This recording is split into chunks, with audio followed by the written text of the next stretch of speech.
So here we go. The beginning.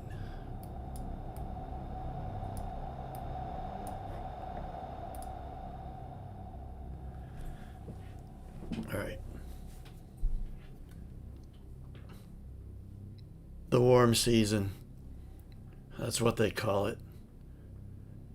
But I still freeze my ass off every night, Vinny thought as he glanced out into the morning haze from the open port hatch of the ancient sky vehicle he called home with the rest of his den.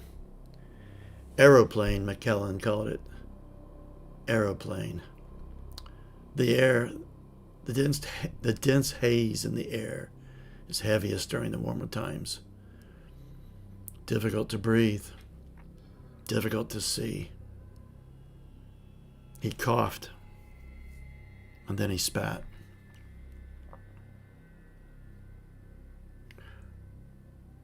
The morning routine went smoothly, but still, the elder was incoherent. Hopefully soon he will get better. But I fear the worst, thought McKellen. Strena is wise like the elder. We must keep the ark going according to the elder's plan. It is the only way we know. He made his way down from arrivals. Soon, Maximon would call for assembly, and he wanted to find Orson first. A computer screen. 0927 hours. All systems check. CPU online. Servos, connectivity, and hydraulic systems all operating within nominal parameters. Recalibration required again in left mobility unit. Commencing. Consider replacement. Complete. Network. No signals detected. Drone status. Online. Notice. Another simulated wake cycle during last sleep mode. Orson called them dreams.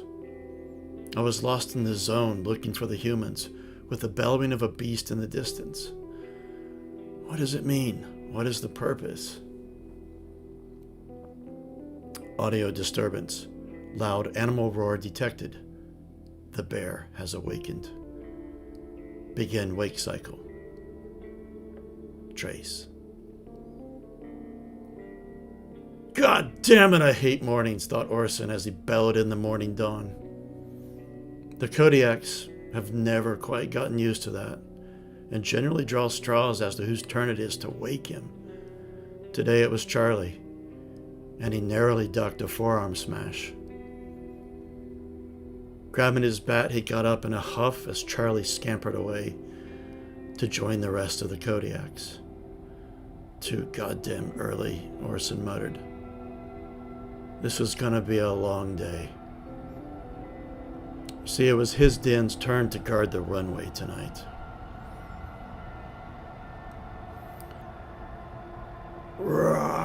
Sometimes I wonder if this aeroplane can continue to hold up against the bear.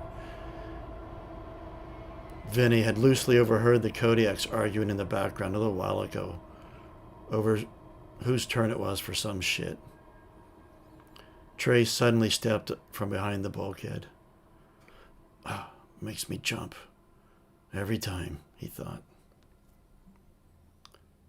From the compound, the banging has started from the departure lounge. It's time for assembly. Over to you guys.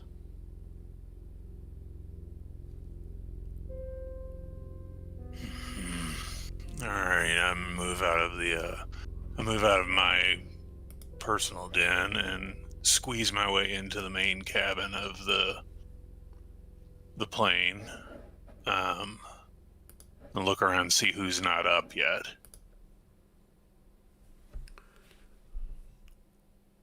All of your gang all seem to be awake. Although you do notice Eobard still reclined. Off your asses. Come on. Let's get moving. I'll meet you on the ground. Oh, okay, okay. And I poke my head back outside and then climb down my little rope ladder to get down to the ground.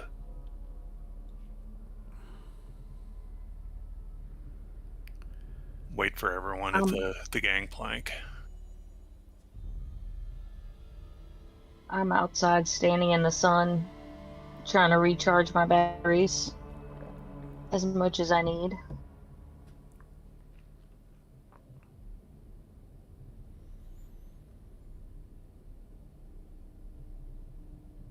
And I'm making my way to the Kodiak encampment.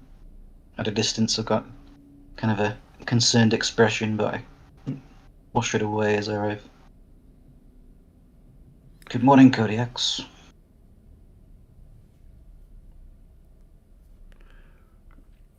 You see a lot of nods from the posse, the gang. All of Orson's followers acknowledge your presence.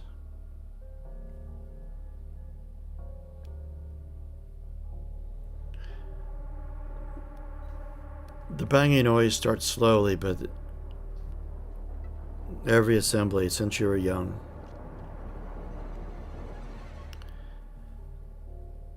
just metal on metal, just banging against the railings, against the floor. That's what it signifies, assembly. Yet it started with the elder long ago when he was still coherent, and he would smack his stick against the barrier to bring everyone to attention, but it just kind of caught on and everyone started doing it. But it grows in intensity.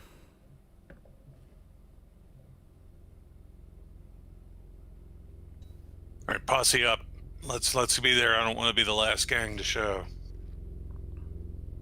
And as there's a lot of banging on metal going on. I'm thinking as we walk along, we just find like pipes and stuff to sort of bang our weapons on as we go. Yeah. Well, that's in the compound. You guys are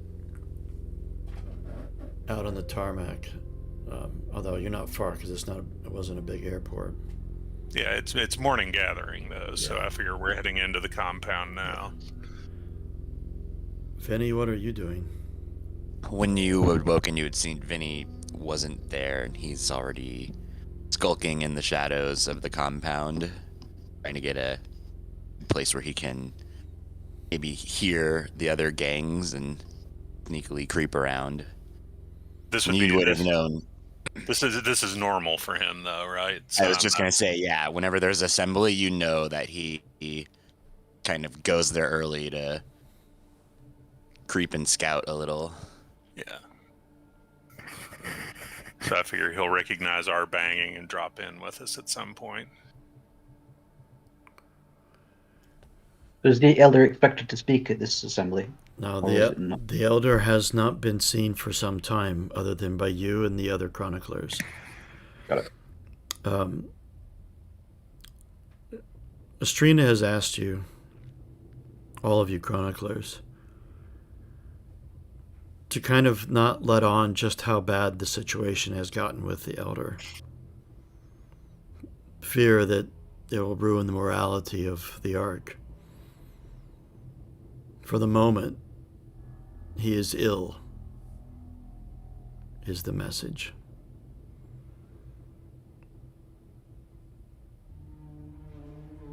So usually Maximon has been calling the assemblies. Anyone can call an assembly, but Maximon usually is the one who does so.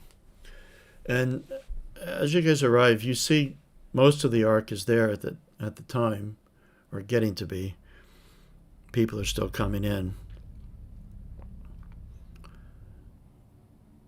But you do see, they're all up in like balconies looking down. Some are down on the ground. Maximon is down on the ground and he's looking up with pride at everyone up about. You know he takes this very seriously.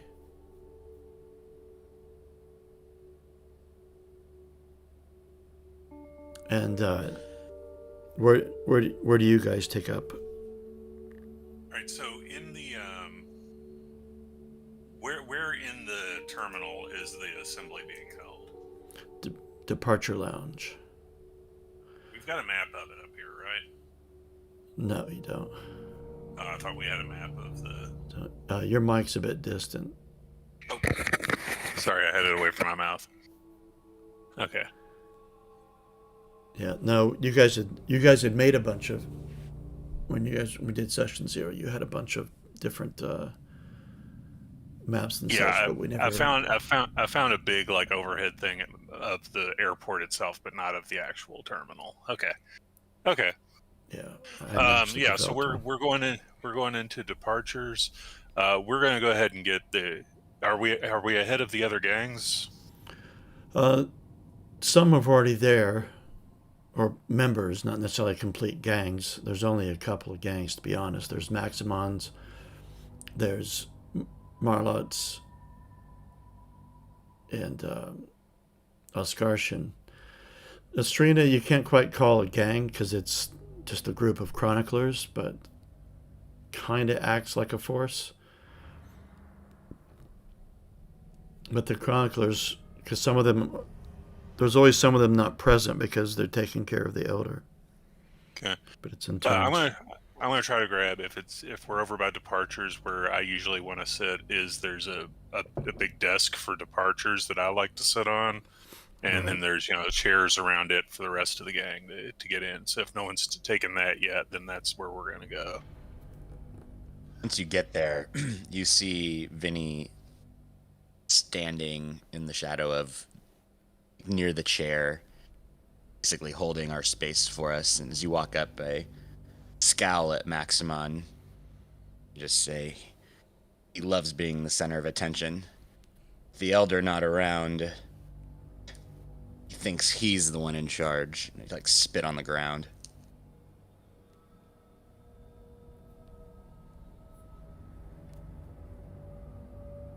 I'm just gonna stay close to Orson because I know there's the group that does not like the old tech, and they kind of have it out for me. So don't want to venture too far from the group that does like me. And as you walked in, Trace, you can't help but notice many looks passed your way,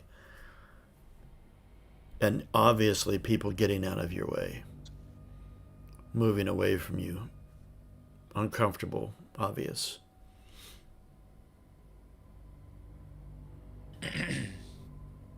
You've only, what was it, said it, how long you been here? About a year, you say? A year, less than a year. Okay. They still are not used to it.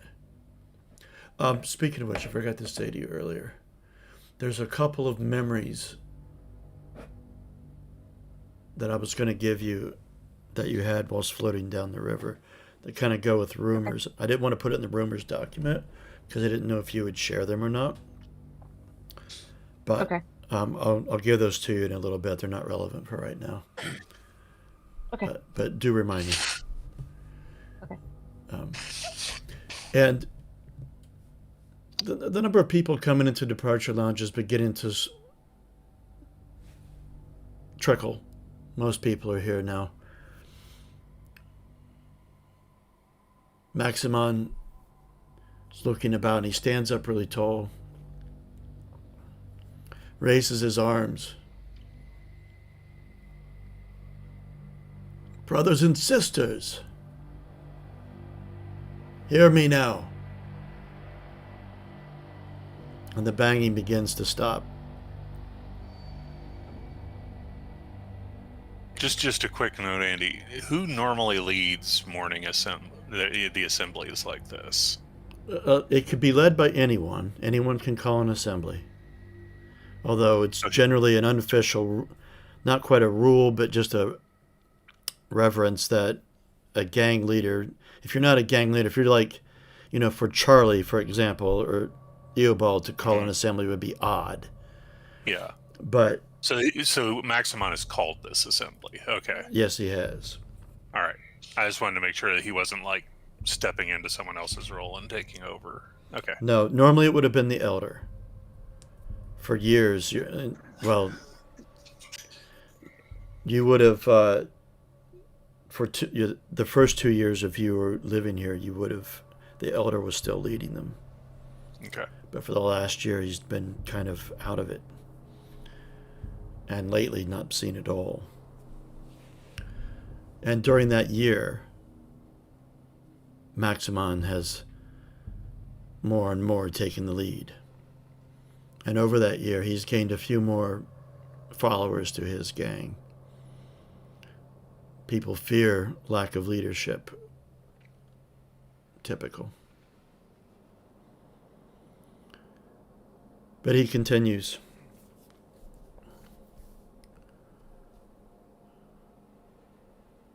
We are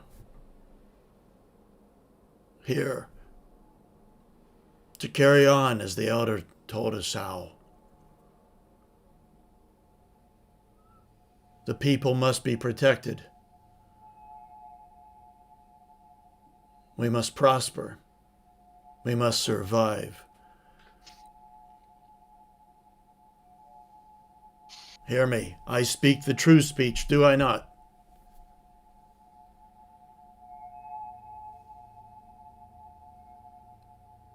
The people must prosper and survive. There's a lot of banging happens. So then I open the floor to you. What ideas do you have? What should we do? Our food is dwindling, once supplied freely by the elder, and we run low. I would say we have many fields here, which could be taken advantage of. Too long have we let these fields lay fallow. I sort of bang my bat on the ground at that, like, yeah. You hear a lot of others echo around as well.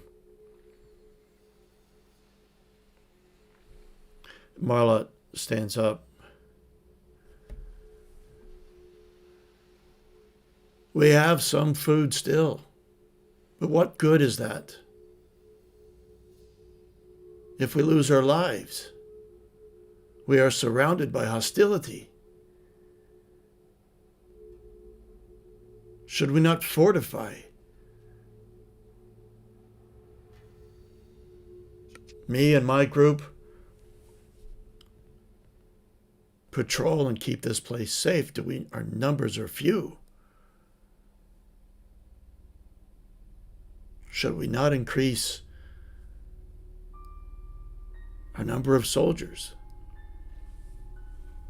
Most effective soldier is that he who has food in his belly. Yeah.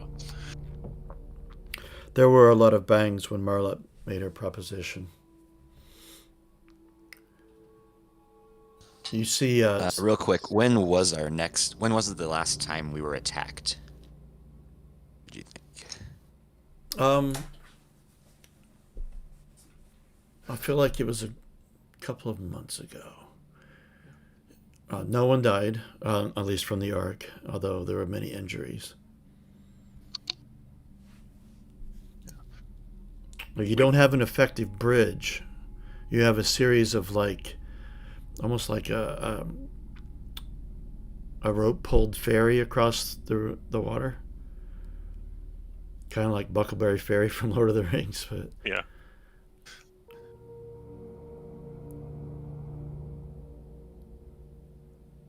no. So that has kept you somewhat isolated, having a water course surrounding you, a moat, as it were.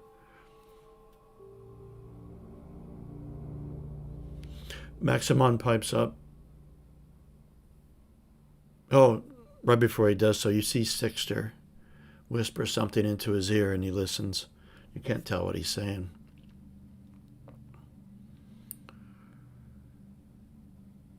Max wants it. And where would we put these fields? On the grass outside. There's much grass here between the old pavement. We have many places to plant crops. We can't build defenses on empty bellies. A lot of banging.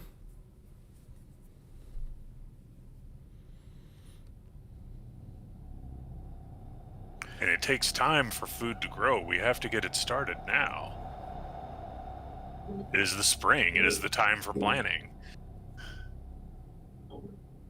There is logic in that. Are there others amongst you that have suggestions on how the Ark must proceed?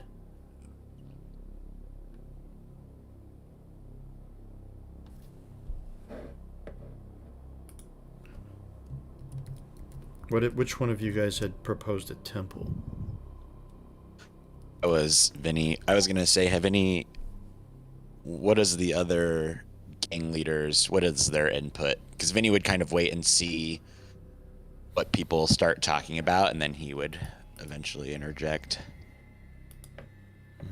Most of the conversation has been in reaction to these two. Okay.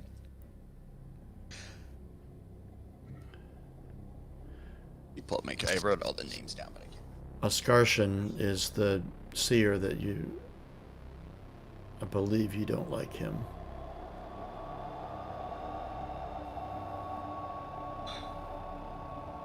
I certainly don't. Ascarshan does pipe up in his robes, and he's got his staff, his hockey stick staff. Although you guys don't know what hockey is. His crooked stick. Yeah, and he says, forging a new path, a crop of food is wise. We have been relying upon the food of the old times, but it dwindles. But the old is in the past.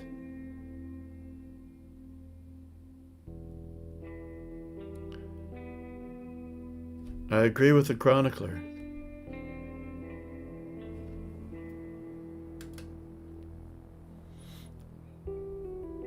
And Estrina looks at you, McKellen, your leader. Then she looks at you and nods. See a bit of pride on her face. Yeah, I nod back slowly.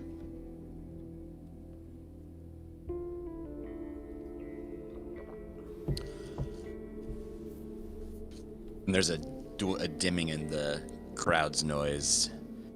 And he yells out, "Oh, great and mighty Maxon, you lead the largest gang in the Ark. Perhaps you and your mighty warriors," and I motion to the four-armed giant next to him. "Perhaps you should venture out and see what you can find for us. Bring us mighty artifacts that will empower us against our enemies that you so fear." I wonder what the Elder would say if he were here. Now I'm kind of talking to everybody, trying to make myself more, what am I trying to say? Acknowledging the crowd. All right. And the seers, and I speak to them. I'm like, "Tell us, seers, what does the Elder say? Where is his voice in all of this?" Estrina steps up. The elder, as you know, is not well.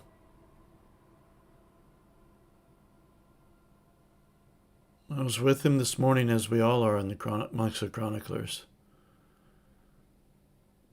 And he is doing well. Perhaps soon he shall be healed and be able to join us again.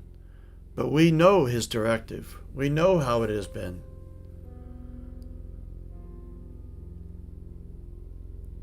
We have gone out into the zone to gather tools from the ancients. to improve our lives, to restock our supplies. Maximon chimes up, "Hear, hear. She speaks true."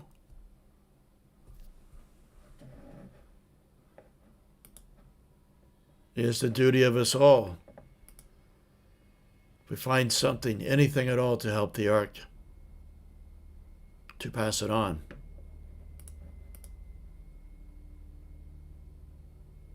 The benefit of the people. What do you propose then?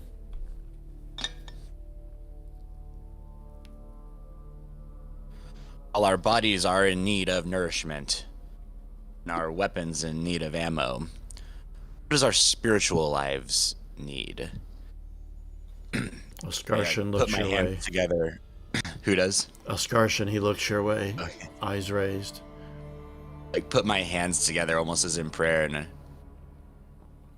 praise the first mutant, and he that watches over us at all times is he who will bring our great ark into power.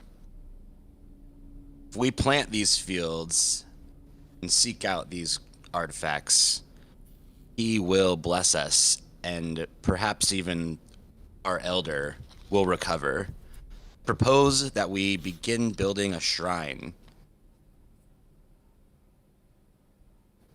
of which we can pray. Those of us who are not mighty, motioning to himself, who mighty enough to venture out into the depths of the zone, and those of us who are too weak and frail to work the fields, we can give our empowerment in other ways. You see Sixter whisper into Maximon's ear again. I pound my bat to that.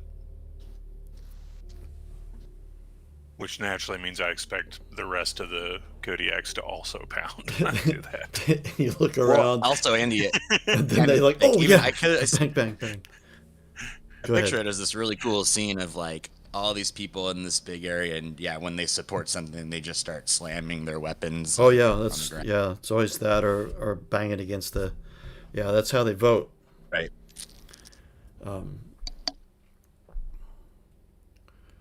And Maximum raises his arms to calm down the pounding. Ah, yes. Wisdom has prevailed here. Many great ideas.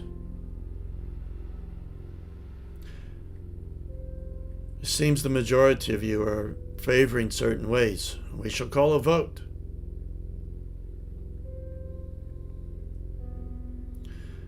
We have 3 pathways before us. And maybe we do more than one. Planting of crops. Building a Get my hand on temple. the chest. Okay, is he calling for a vote when he does that? No, he's about to go on. Building a temple. Strengthening our defenses. Building an army. I call us now for a vote, unless there is any more proposition. And he looks about. Now then, let me hear you speak, Ark. Building of crops. Yeah. I bang really loud to that, and I actually just do like a big. Everyone around you, other than the Kodiaks, look at you a little bit. They're still. You've been with them a few years, but they're still a little uneasy. I always forget that you get 5 votes, Sorsen. You hear quite a lot of banging on that one. Marlot does not look pleased. All right, I hear you, Maximon. For the temple. And he raises his arms. Bang, bang, bang, bang, bang. Lots of bangs for this. Fine. Not quite as loud as for the crops, but close.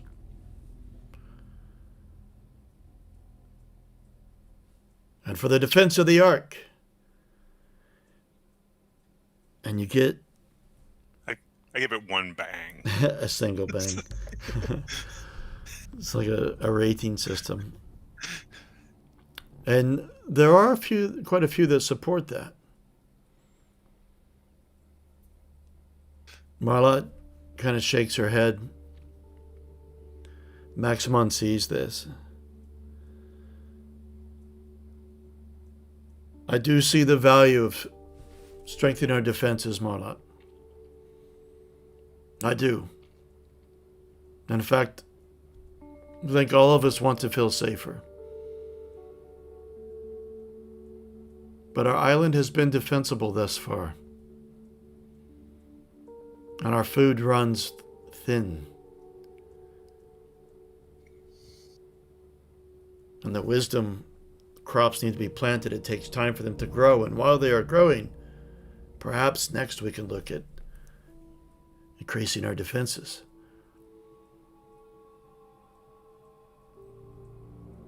And having a temple to keep people's mind focused on the true.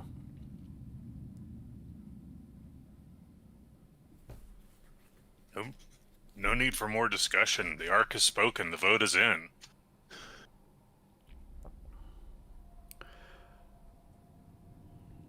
I agree. Who shall lead? The growing of crops. And he looks back to you, McKellen. I raise my hand as he's looking towards me. I have the know-how to ensure that this is done. I shall coordinate our efforts in this. Bang, bang, bang, bang, bang, bang, bang. Strina looks at you again and nods.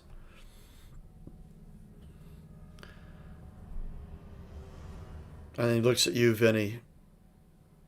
And the temple, will you lead us on this? I'll look over to Escartian and say, I was hoping that Lord Escartian here might actually join me on this task. He looks at you and he is much wiser than I in the ways of the first mutant. He looks at you and nods. I shall assist.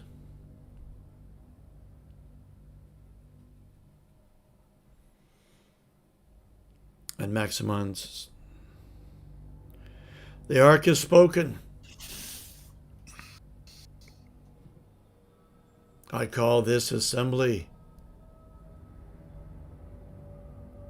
to close. And a lot of banging starts happening. Dismissed. And people start to get up and move about. A lot of talking, a lot of excitement. Yeah. All right, let's I'm gonna immediately be like, we need to start getting some backs to work on making these fields then. Real quick.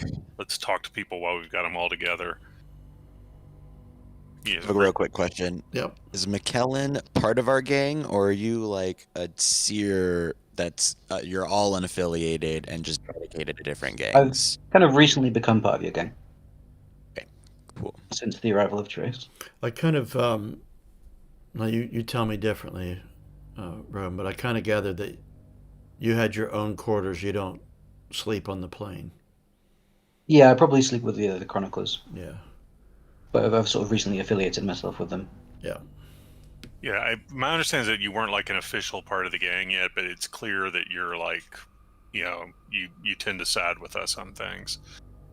Yeah. Just haven't had an official ordaining of you, maybe. That could be a cool scene later on. Yeah. Just so before we get into it, so you're saying you want to do some logistical stuff designating, and like Vinny would sit around quietly while that's happening, just right next to Orson, you know, standing next to in his shadow. And then as soon as it calms down a little bit after that, he would try to talk to you about politics a little. So what you doing organizing? Yeah, what I'm basically going to do at this point is, before everyone wanders off on their own way, is immediately just sort of brawl out and like, okay, how many people are we getting here to work the fields? Because I want to get people to know who's going to be out there doing the work before people start not showing up.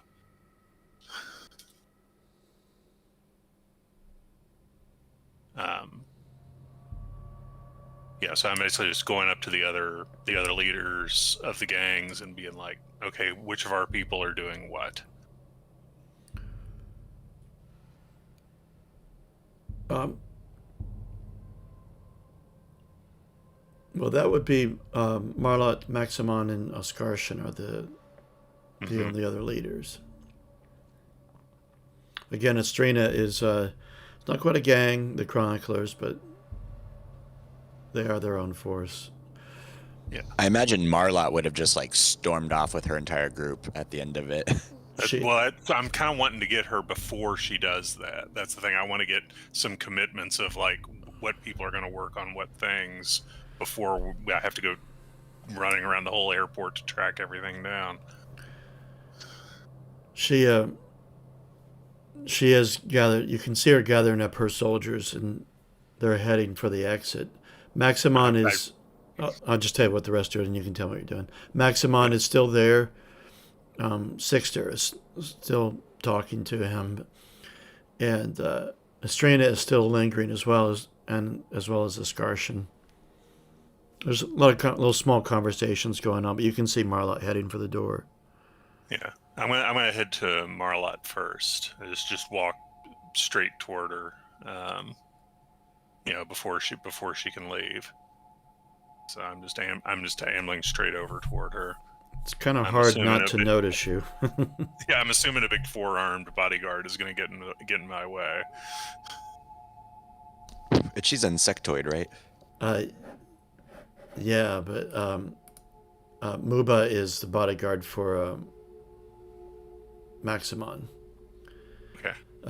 Yasan, the head stalker, kind of works with Marlot. Okay. I'm confused. That's all right. Okay. There's a lot of NPCs I threw at you guys. Anyway, I want to stop them and be like, before we all go, we should probably figure out who's doing what work. Well, you've made it clear what your priority is. Good. So, which of your people are going to help plant crops? Me and my people are going to be keeping your asses safe.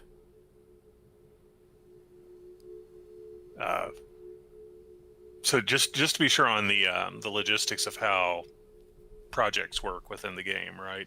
Is that the Ark itself has a certain number of workers, right? Yeah, I was just refreshing myself on those rules, and I stopped to role play. But I think it's pretty abstract. Like we just roll a dice. Yeah, but it So represent.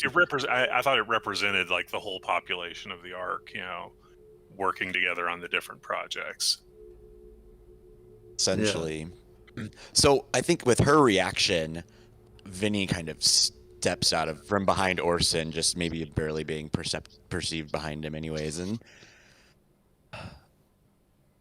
Master Marlot, I understand how you feel. Truly. So I believe, and I sidelong glance Maximon, and I say, I believe others have their own plans, and defense is not one of them. We are allies here. You and Orson are of a similar kind. We all want the same thing. Now, if you can spare any of your people to help with this endeavor, the entire Ark will benefit, and I can assure you that our group, our gang, will support you in the future with any endeavor you wish. Kind of like look up at Orson and give him just this look that he knows of that I'm like working on something. You're saying things in he understands that you're saying things in a much more diplomatic way than he would handle it, because his next response was no work, no food. I still feel like you would say that, and I just like close my eyes and cringe for a second. Go. But I can assure you, Master Marlot, that setting up defenses will be necessary in the future. And again, I kind of like hint at Axmon as if I'm trying. So I'm hoping she gets that I'm indicating he's, maybe trying to specifically She just take a step back and like fold my arms in Orson's shadow again. she looks up. She says, "Look, I see the relevance of building the crops. I do. We will run out of food soon. We don't seem to be quick enough to gather food from out in the zone, and the zone is a dangerous place.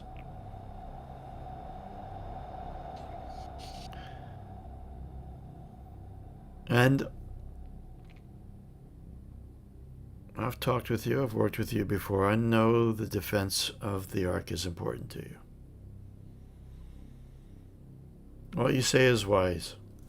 However, I would argue that if a lot of us are busy building the crop, then who is, and that is a new endeavor for us,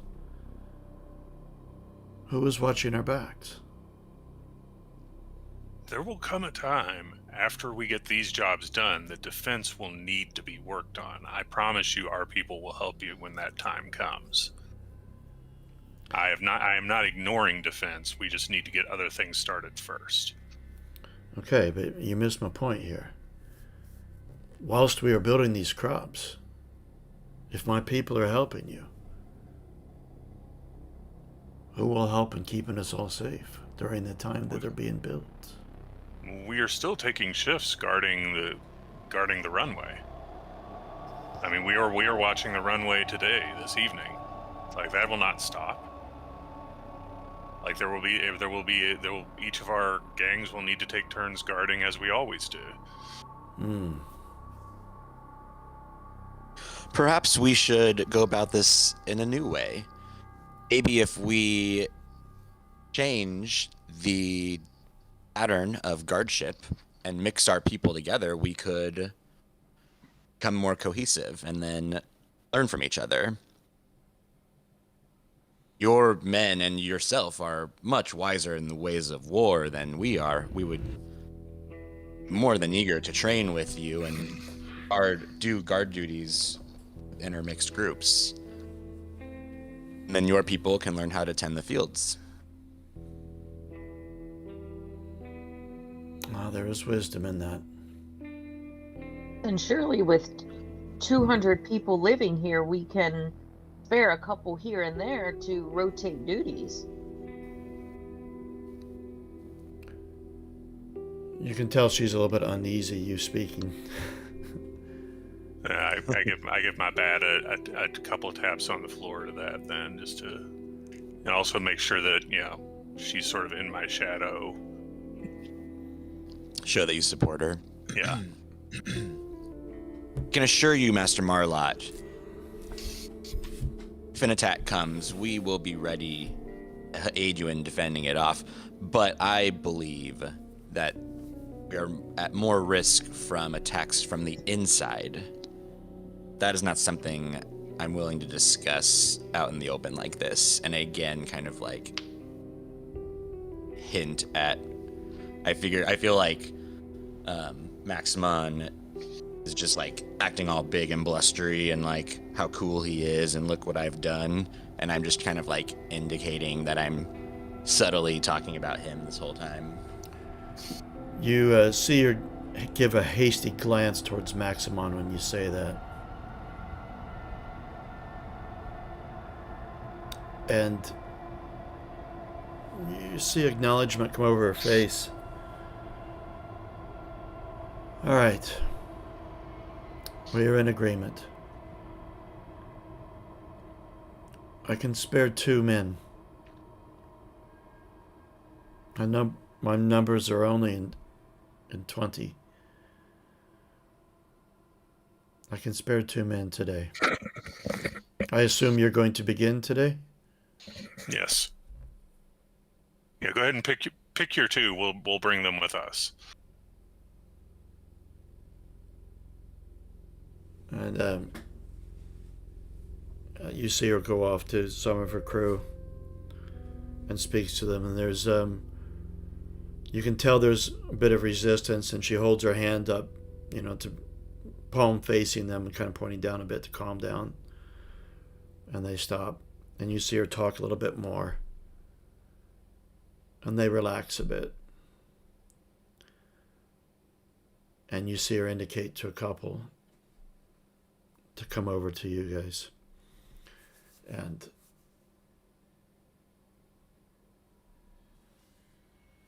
she steps back over. Where do you plan to do this? And I will make sure that they're there with you. Okay. I'm going to indicate, probably I'm thinking like the green section between a couple of the two main runways out there would probably be our best place to start. Certainly. Okay. Well, actually, I'm going to go to McKellen's the one to decide on that. So we have all this open land. We should take advantage of it.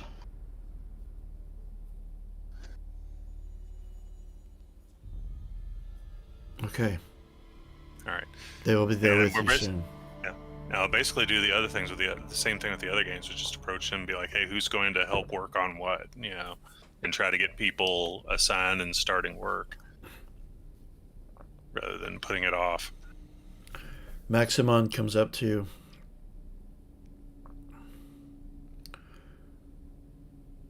There is wisdom amongst your group, and you have the favor of the people.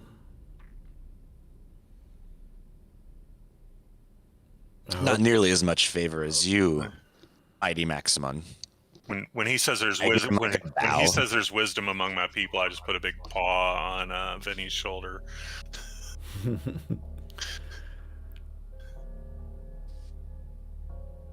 I flatter him a little. Sorry, there's a couple speaking at once, so I didn't hear. It was the Ark as a whole that decided this. Yes, but the idea came from you. Let's hope it's successful. And the favor of the people continues. I will contribute many to help you in this endeavor. Send word as to where you intend to begin. Intend to build your project, and I will make sure that I have men there. And women. I shall do so, Maximon. Skarshin comes up to you, Vinny.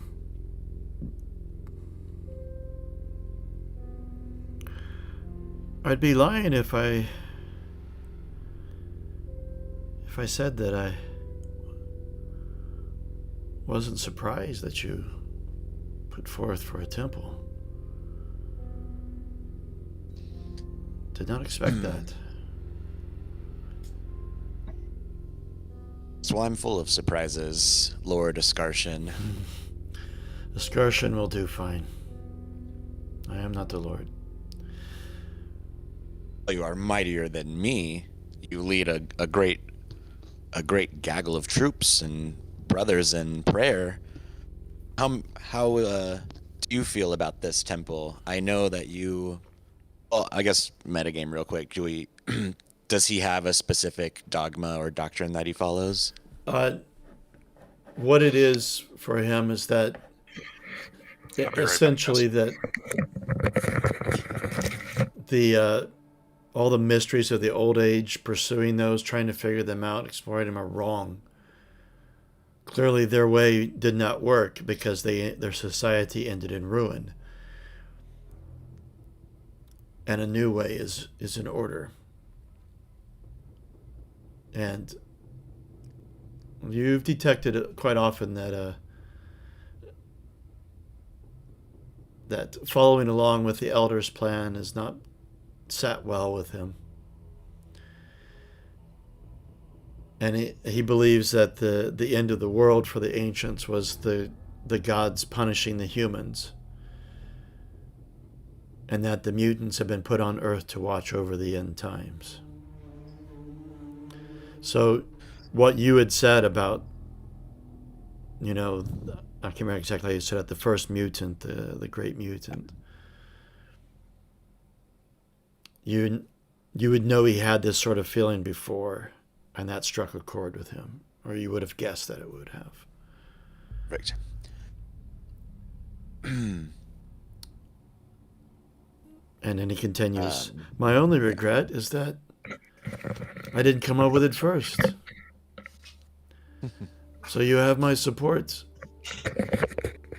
And many of my brothers and sisters would be glad to help you in this endeavor. Do you have an idea of where? Fortunately, my inspiration has little follow through. I was struck by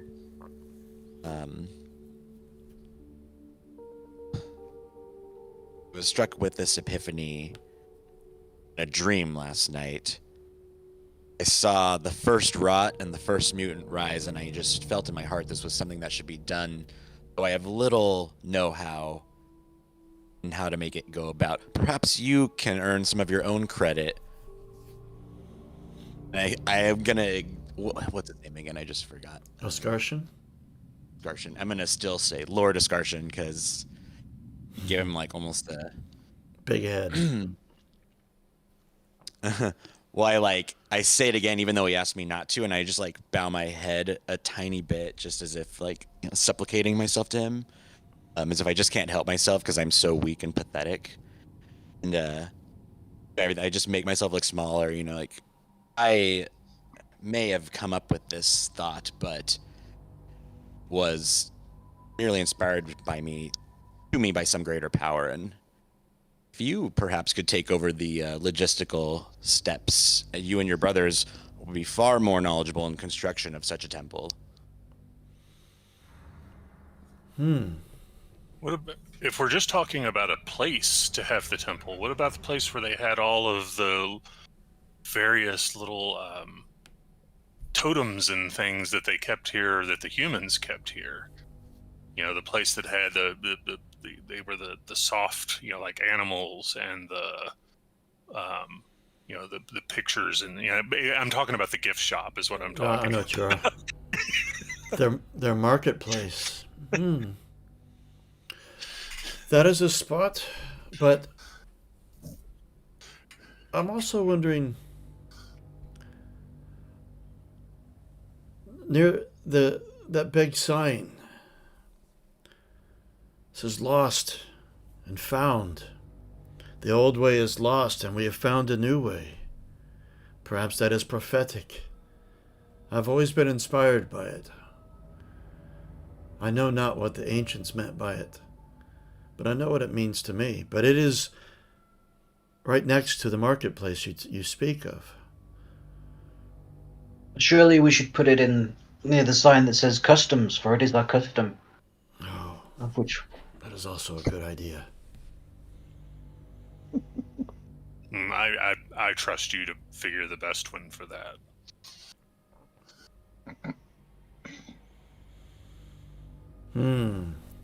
Yes, well, of course, the area where customs...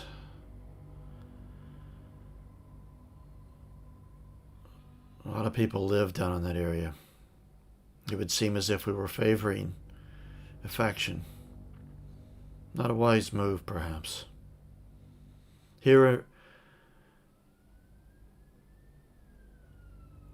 where the marketplace, or the old marketplace is, here in the departures area, that is neutral ground.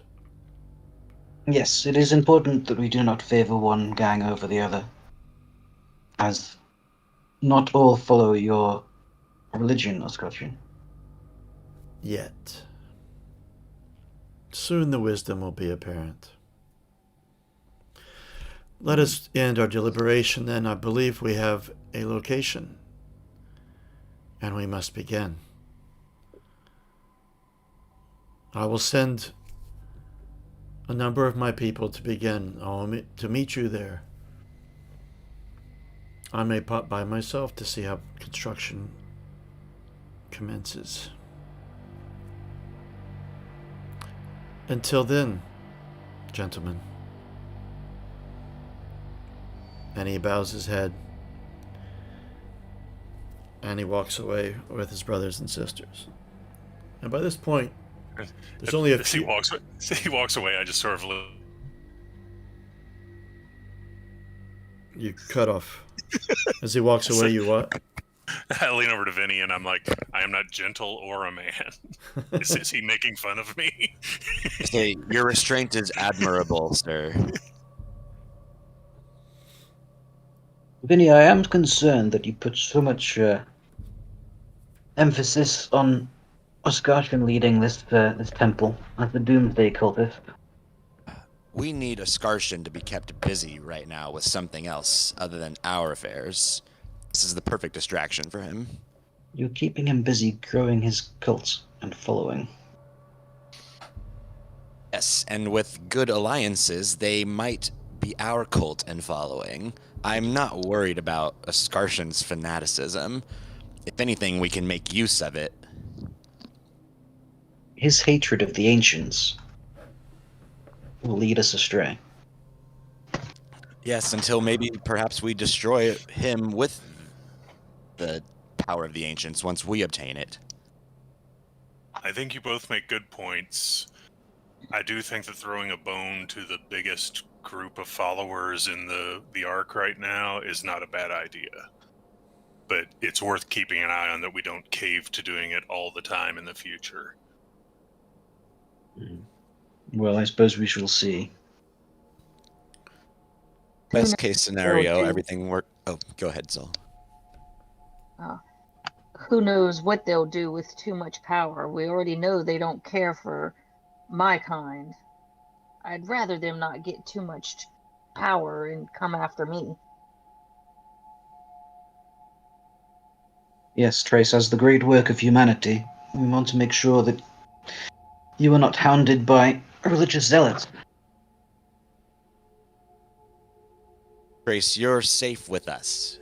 Orson will protect you. We have Oh. nothing to worry about here. It's simply a building. It's going to take them a while to even construct the thing, and then they'll spend all their time in there preaching to each other. It'll be at the worst case scenario, it brings a little bit of culture into the Ark. But at best case scenario, it works to our advantage, and now Oskarshan will owe us something. And also, Once we constructed. managed to get a job put in. The crops will take 3 times the work of building the temple, and we have managed to get his people to assist us with a much more beneficial project that will take more effort.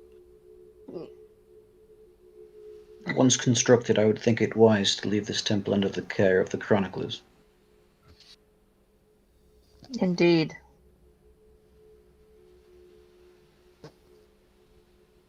Perhaps we should call the next assembly and bring it up and make note of it there. Yes. And I nod my head like in agreement. That's good Yes. thinking. Yes, that seems wise. I believe that Maximum isn't showing his full hand. He has something going on. There's something up his sleeve. He wants to take over this Ark. He's using this Elder's sickness as his opportunity. And this is now both a boon and a danger, as he seems to... We are on his radar now. It's best to assume that every gang in the Ark is attempting to take it over. Let's not think that everyone isn't vying for the greatest amount of power. Yes, logic. I mean, where I'm from, everyone had their own area. You ran your own things. there was mutual discussion every once in a while, and that's how I prefer things. So I already know that I don't want to only have one gang within the arc, but I don't think that's how it works with mutants. Great men do not choose leadership, Orson. It is thrust upon them. You may have no choice. It's either them or us. Well, if that's the case, then I lead. Excuse me, great bears do not choose leadership. We need to put these thoughts of infighting out of our minds. In time, the Elder will recover, and things will stabilize. Here. I can guarantee you Maximum will make his move before that happens. We have to make our move first. We must, or at least be ready when it does. But now we have work to do. Let's lay out the work shifts for getting the crops planted, figure out what seeds we have, etc. And get that started, and help with this. Send our people to help with the temple, and let's busy ourselves with work now. And Yes. Okay. Game mechanic wise, so if you open up the runway quote unquote character sheet, it's got all your projects listed. Yep. So there's 4 PCs, so you've got 4 work points to get a temple and 12 to get your cropland. mm-hmm.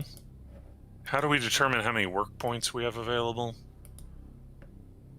Well, you just make rolls, and so the number of successes decreases the work points. Oh dear. The Forge is acting up on me again. Is that why you had to log out and log back on? So. Yeah, it just suddenly popped up this return to login or restart. Oh, for me, nothing works. Can't click on. Oh, god damn it. Alright, well, I'm going to jump. I'll still be on comms here. I'm going to jump out of. Good God, I can't click. Nothing works here.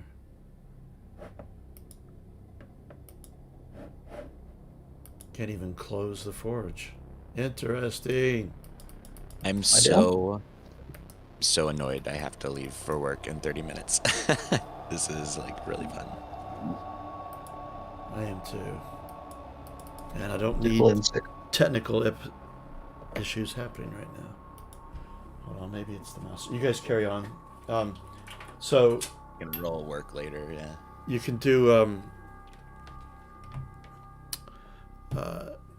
for the temple it's endure or manipulate, and then for building the croplands it's endure or know the zone is the relevant skills.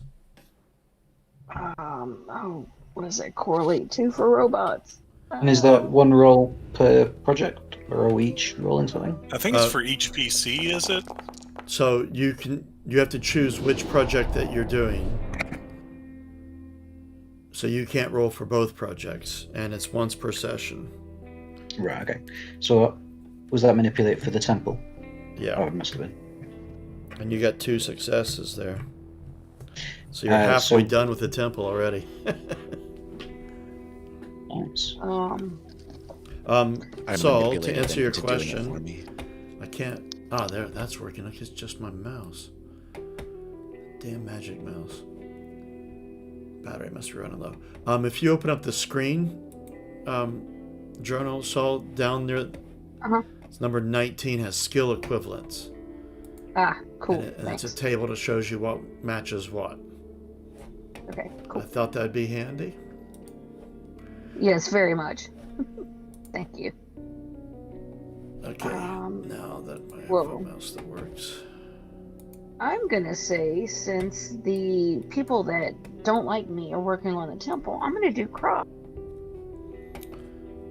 Fortunately, there's not a place.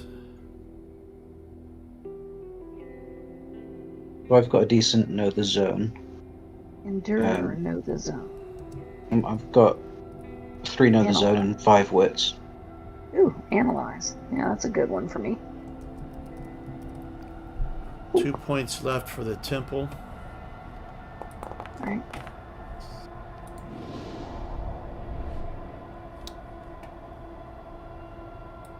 That was for the cropland. Yeah, I'm just busy making notes on that one. So that's But is it only one of us that gets to roll? no. Each player can roll, Oh, okay. but That's you fine. can't roll for each project. You can only Oh, for roll the- for the right. project you're working on. Ah, gotcha. Cool. So I'll guide people in where to plant the crops with my knowledge of the zone. Plant it Not on the great. rocks. So Put it in that radioactive sludge. You have so many dice too. I know. So can I push that? You can. I know I've got a radiation point, so that's Yeah. how So does that work? that will cause you damage in. Hold on, I'll tell you. It works. I gotta open up your character sheet. I can't remember off the top of my head. Those are in wits, and you'll take a point of damage in wits, which means your wits will be 4 out of 5, until you can rest for 4 hours. And hold on, damage. I got this. It's all on the screen.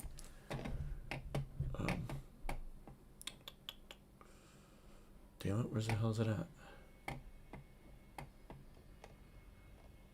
Trauma. There we go. Yeah, you gain it's what's got like a point of confusion. You get a lack of clarity, bewilderment, and misjudgment. But you've got 5 wits, so it's not that much. But to recover from it, where the hell? Yes, I'm gonna. Where did I put that?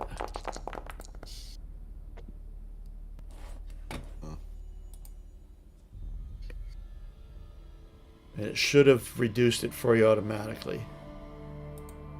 Yes, it did. Yeah, I did. Good. The code's working, but you still didn't get anything.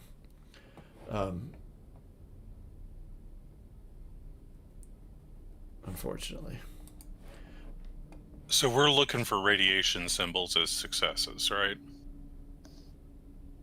Yes. And then Yes. biohazard is the bad symbol, Yep, right? that's right. Okay. And Do the numbers mean anything? No. That's just what you rolled. Okay. Yeah. So instead of the blanks that were on the alien dice, it just gives us the exactly. number. Yeah, Okay. that's All it. Why am I not finding that? Anyway. Oh, here I we feel go. so left out with my 4 dice, and y'all have got like 8. You weren't meant to work the fields. I No. know. No. I'm directing people to where to find the radiation-free zones, but it's just all irradiated. I found it. Room. To restore wits, you need 4 hours of sleep. Okay. And it restores all lost wits. Okay. Anyone else? Just a rules thing, Andy. So going into my command skill, under projects, I can order my gang to work on people's projects instead of doing the work myself. I rolled command skill listed for the project instead. Now, does that mean that I can order people to work on one project and I can work on another? Or Yep. is this just in place? Actually, I could work on a totally separate project from Yep. them. Yep. Okay. All right. How are we standing on progress on things?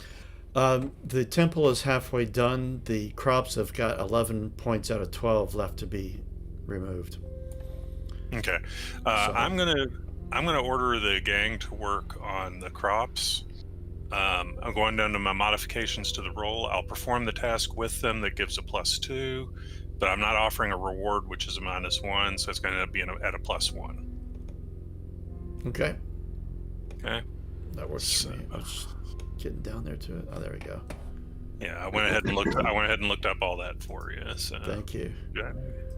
I just brought it up. No, that Alright, kind of so stuff try- I don't mind as a GM at all. We're in this together. How do I do like a +1 to the dice roll here with these? So when I bring up command to roll it, it's giving me base skill, gear.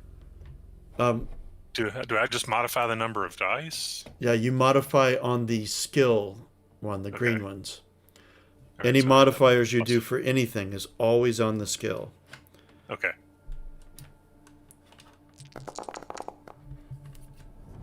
There's a success. Nice. So you've ordered the entire gang of 8 to work on the crop? Is that it? Yeah, and I'm helping with that as well. Oh, you're gonna. Okay, you're not choosing to do it. That gave me a +2, but I didn't have to offer them a reward, so that gave me a -1. So I ended up with just a +1 to it. Got it. Okay, I'm gonna do the same thing like mass combat with them. Put them together as 2 groups with a +3 on their dice roll. Because there's 3 people helping them in each of their little small groups. How long of a time is this work shift over? How long are we? Is this like a week's work or what? It's a day, really. Oh, I mean, okay. obviously, building the crops, you don't have food. Well, look, we plant them in the morning, and here we go. Yeah. We got some tomatoes. But yeah, we've okay. It's a nice evening snack. But it's a full day's sort of work. It's like if you want to think of it as an alien terms, it's like a shift. Right. Okay. Or a couple of them anyway. All right. Why don't you go ahead and make your roll to build the crops, and I'll do NPCs afterwards. I want PCs to have their go first. You're the last one to roll for that. Who is? You. Oh, okay. Oh, yeah. Well, I was assuming that the +2 that I got for helping was because I was helping them out. I didn't. Could I still roll separately? Yeah. I figured because you're joining Okay. in with the same effort, I figured that's the way the ruling would work on that, so that you still get your own roll. All right, that works for me. Okay. I'll run the plow.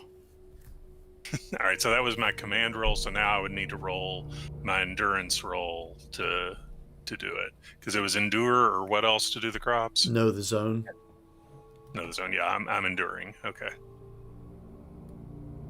There's endurance. No, I'm not much help. Wow. Okay. Well, I could push it though, right?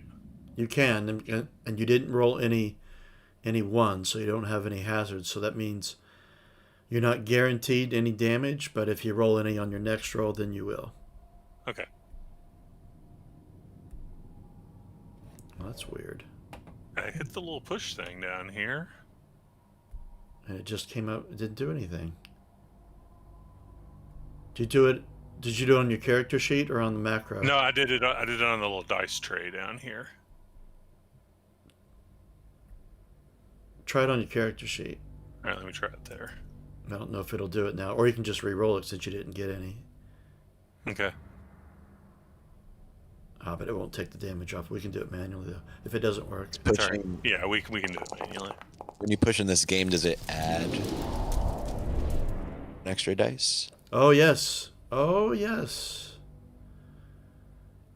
And you just got 2 of those. Did it? Yeah, I'll take whatever this dice roll did. You know, that I don't need to add dice or anything. Okay. Let me take care of that. But then, yes, thank you. Thank you, Unicorn. You reminded me of something important. You need to do a manual reduction of endure strength. So you need to take your strength down to, say, 4 out of 5. Okay. But you have gained 2 feral points. Nice. Or do you only get 1? Am I telling you wrong, or you just get 1? Is it per success? Oh man, I already fucked up so bad. Hold on, I could tell you wrong there. You at least get 1. Dear. I'll see if I can find the rules real quick. It's under animal powers. Animal powers, yeah. Feral effects.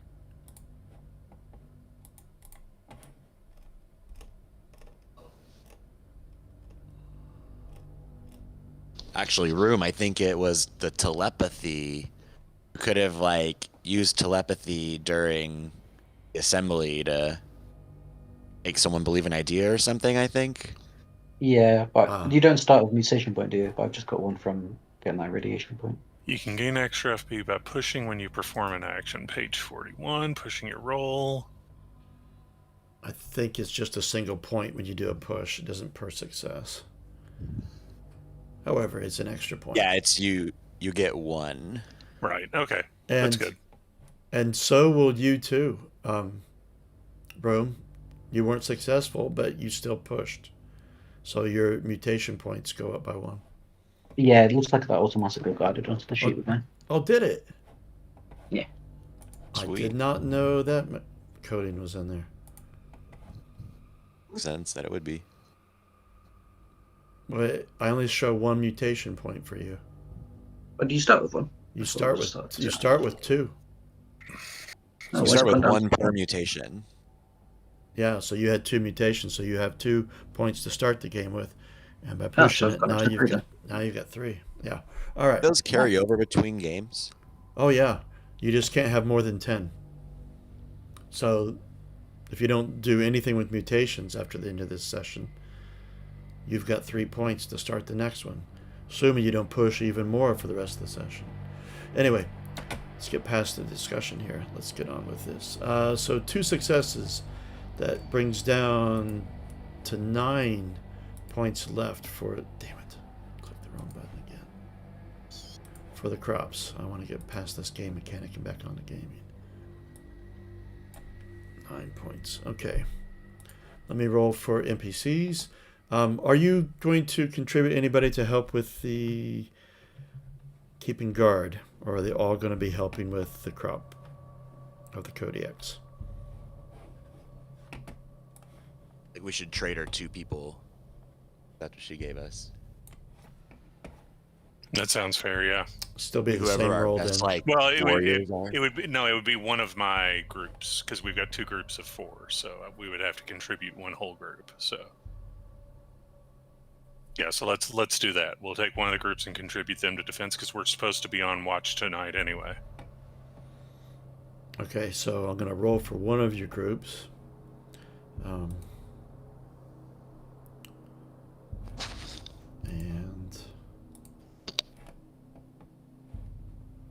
Well, I think we may have already done that by me doing the command roll for it.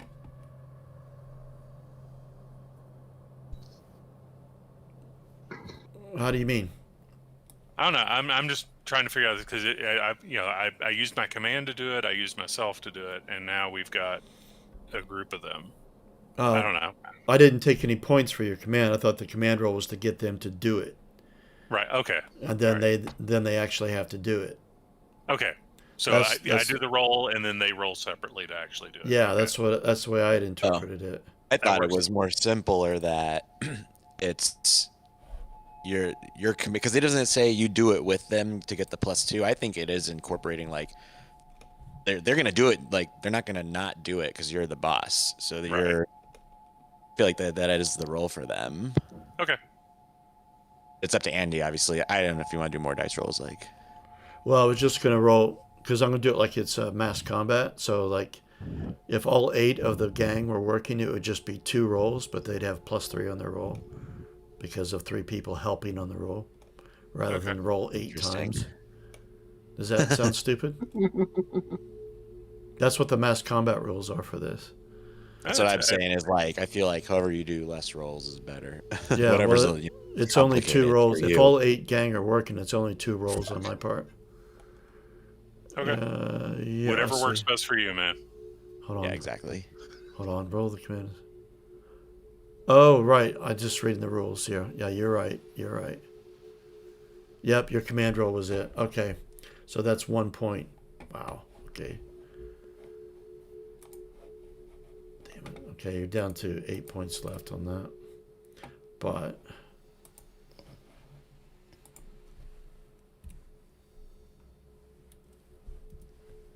that.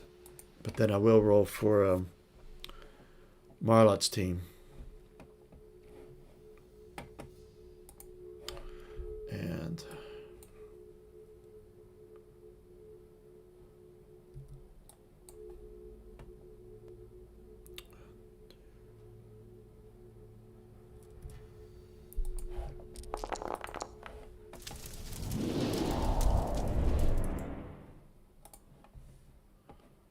two successes.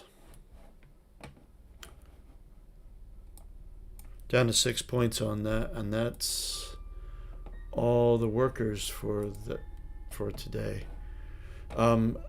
for that. Now for the temple, I'm going to let Skarshin's team has only sent a couple people, and that'll be the last roll.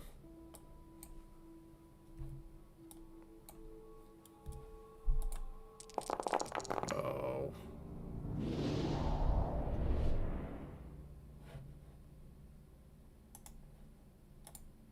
One. You have 1 point left on the temple. And 6 points left for the cropland. And that's all for today. All right. We'll get faster with that as we go. Cool. So you've already laid out where the crops are going. The ground is being tilled. Haven't quite got to the point of planting seeds. And as you mentioned earlier, looking to see what kind of seeds you've got from other things. Perhaps some stuff, artifacts that were gathered from the zone. Maybe some seed packets were there, perhaps. And that takes up your day. So come the evening time, so you've been spending the day working the fields or building a temple, and then now you've got guard duty. Maybe starting to question, should we have pursued this today? But there it is. Now, you have an island. There are ferries, which are an obvious point of being guarded. And we didn't quite fully define it. Do we have a north and a south ferry to get onto either side of the Thames? Well, there's that one rumor where there's like just the one bridge across the river that is getting kind of crumbly. I feel like we would probably have a ferry on both sides, but if that's supposed to be like the only way to get across the river, then maybe we shouldn't have a southern ferry. There are. But I think that's going to be up to you as to how much access you want us to have to the southern shore. There are two bridges that are intact. There's the tower bridge, but not the main part of the bridge. You have to go up on the walkways above. And then We had there's. discussed having two ways. We did discuss it, yes. And then there's Minster Bridge, which doesn't look like it's going to be standing for much more than a year, at least according to rumor, which is down by Old Ben. Yeah, I mean, I'm fine with having a ferry on both sides of the runway. I just, I think this is more of a GM call of how much access you want us to have. I think a ferry is okay for both sides, but not masses amounts of people can cross it at any one time. We're talking like a flat raft attached. Actually, not much more than Buckleberry Ferry, to be honest. But yeah, I'm thinking for security at night that we just the rope that you would use to haul it across from the other side, that we just disconnect it from the raft, so that no one on the other side could tow the ferry over and then ferry themselves across to the island. Yeah, it makes sense. Even during the daytime, it's just always left disconnected until needed. Right. And then stowed, a rope to tie the raft off to the land on your side. Exactly. So those 2 points need to be watched. However, there is fear of any strange creatures that can brave the dangerous water. You don't dare go in it. I mean, even before the fall, the Thames is not a place to be going into. Even today.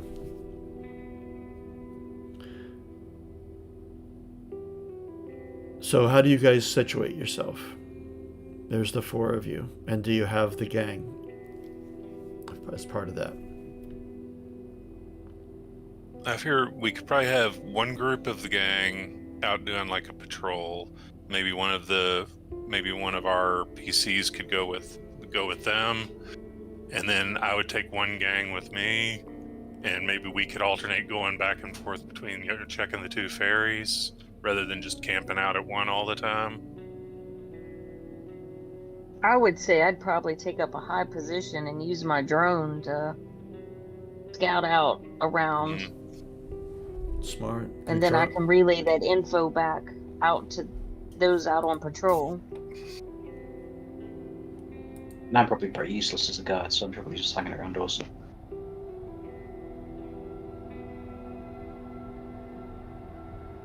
Okay. Where did you say you'd be hanging out? With Okay. us. With Orson, okay. And then Black, explain to me one more time how you're planning to do your gang. I'm thinking taking half the gang, putting the others like on just general patrol around the island.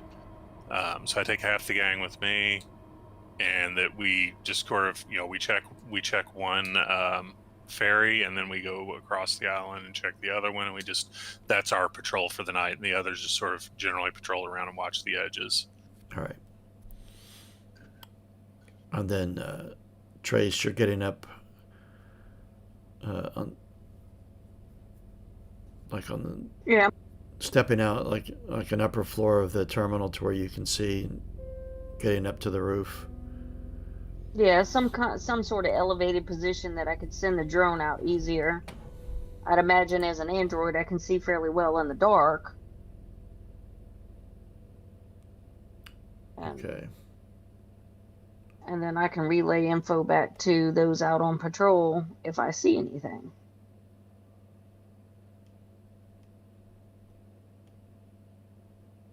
Okay. One moment.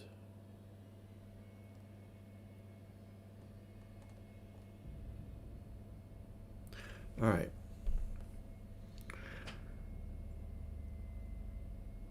You haven't been terribly concerned about.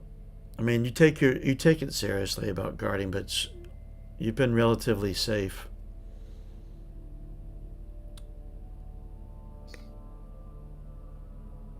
So you're a little bit bored and you're a little bit weary, although Trace won't be weary.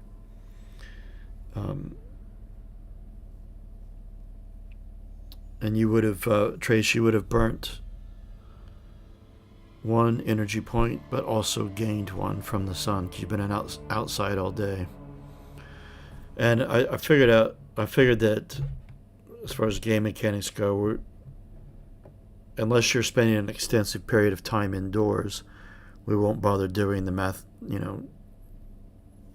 erasing and adding an energy point all the time because it just replaces itself.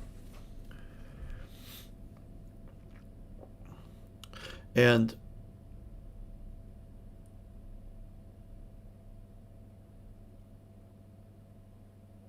let's see, I want all of you to make,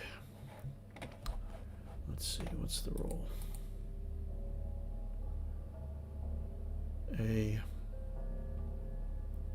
Getting used to these skills myself. Either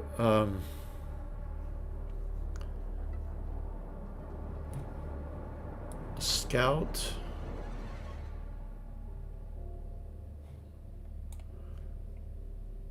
so I need to get that up for you. Scan for me. Is it scan? Okay. Mm-hmm. Either scout or scan, or perhaps know the zone or know nature for you, Orson. Okay. Could I use command to have my guys do the scouting and knowing nature instead? Well, what I'm having you do is to roll to see if you notice something. Okay. All right. So scout or know nature. All right. Same thing. I get the same for both. Not the best luck. So how do I push or roll? You it's on your character sheet. It's near the top. Oh, I It see says it. push. Wow, you don't have a lot of skill. Oh, it's No, I based don't. off of wits. I forgot. I have a very specific build.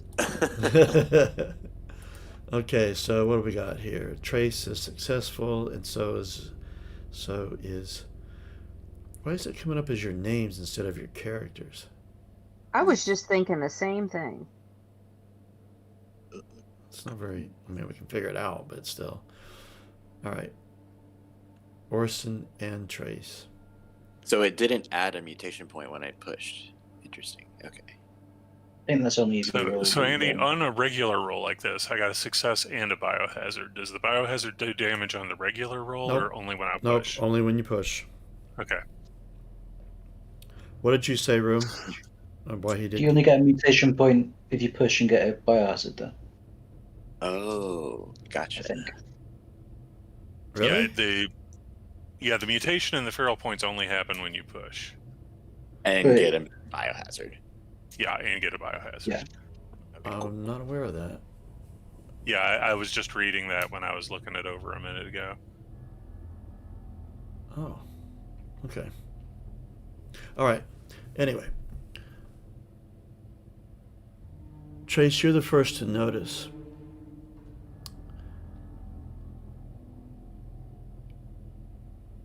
From the southeast, in the sky, you see a point of light. It's orange. It's quite distant. It's kind of very high up. And it's getting bigger, but it's not coming towards you. It seems to be moving towards like in a northwesterly direction. Orson, you begin to notice this as well as you're walking around. At first you thought it was just a star that you hadn't noticed before. Maybe that the haze and the smog had cleared and it was just a lot more apparent, but it's getting bigger and bigger. All right, well, I'm going to move away from wherever I'm currently tracking back and forth between the two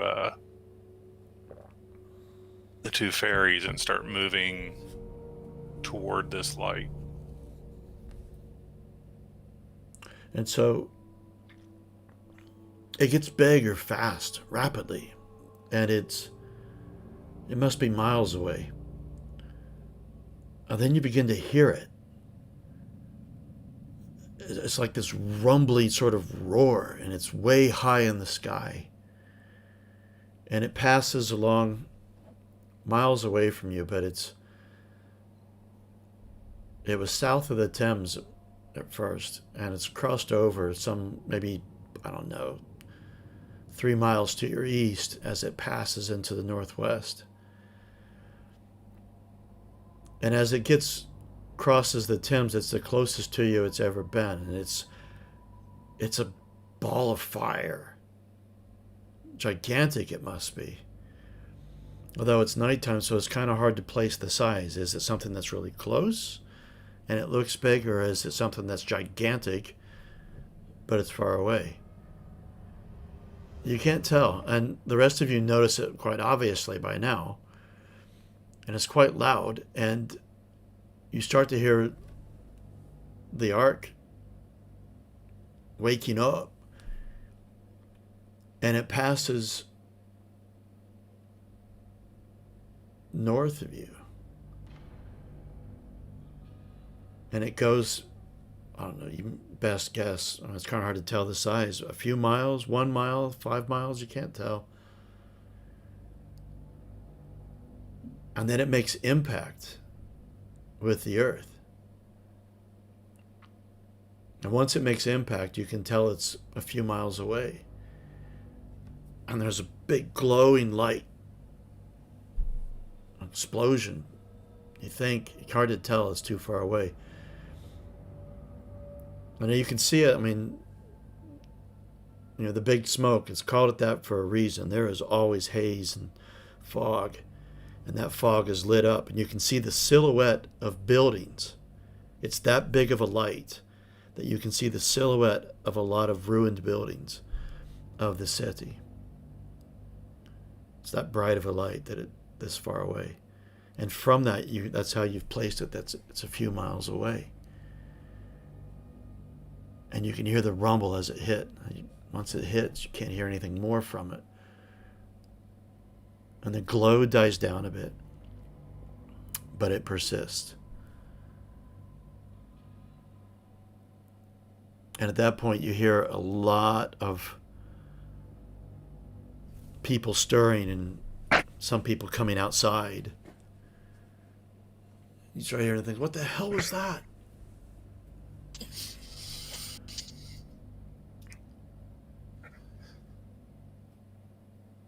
And people All right, are looking at you guys as well. Yeah, 'Cause I'm, you were I'm on gonna guard. head into the. Yeah, I'm gonna head into the terminal to update everyone as to what we saw. Maximum comes up to you. You can tell he's only just woken up, and he's not completely in his full captain regalia sort of thing, but he's partway there. He's missing his hat. He's still buttoning up his top. Yeah, I want to try to round up McKellen before I go talking to anybody because he's my favorite chronicler. I want to make sure that this is all getting properly recorded. Oh, yes, certainly. But as to what it is, I couldn't possibly say. Yeah. I would imagine So you might I'll- be sketching it, McKellen. Yeah, it will be. So I want to get together with the other leaders and inform them of what I've seen. It's like, okay, so trolling, we have a light move toward us. It was on the south side of the river, right? Yeah. Yes. I'll try to. Are you guys on the? Yeah, you're on the big smoke map. It made a passageway. Well, its path. Can you see my purple X here? Mm-hmm. So Yeah. it made a trip this way. And it's crashed up there, around here. You can't really tell.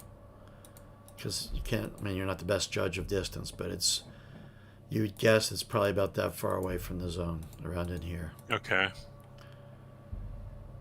All right. Does anyone have any idea what that could have been? I've never seen anything like it. I'm assuming I haven't seen anything like it. No, you have not. McKellen, I would make a comprehend roll. Okay. You have the best chance of anyone. Wow, there we go. You, in some of your studies of the ancients, you've heard that there would be objects that hover in the sky that move around the planet. I seem to recall a word, perhaps satellite or sky city. Some of the translation is kind of rough, but you would have thought that, or meteor. The ancients didn't only live here, down on the ground. They had great cities up in the sky. One of them may have fallen. Well, that sounds like it's worth checking out. Certainly, yes. We would be the first people to get eyes on it. It looks like it's only a few miles out there. Maximum pipes up.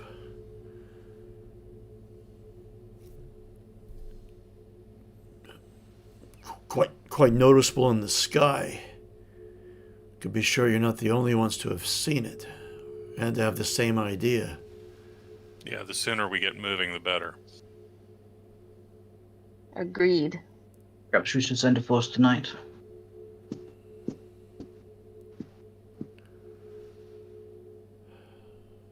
And you know, Well, we need to get supplied before going off into a trip in the zone.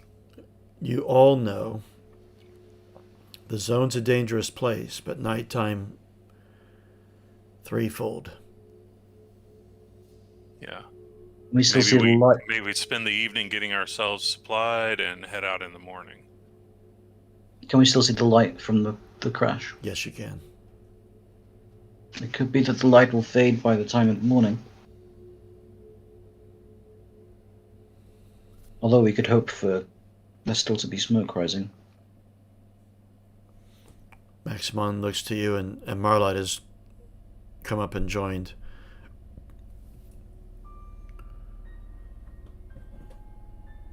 Yes, I think you may be right. Time is of the essence, and it will be very dangerous. Who amongst us will brave this journey? There's a crowd of about 50 beginning to gather around you.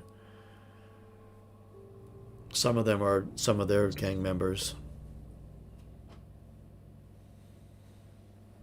If there are more physically minded people to come with me, I would very much like to have eyes on this. Yeah, the Kodiaks will come with you.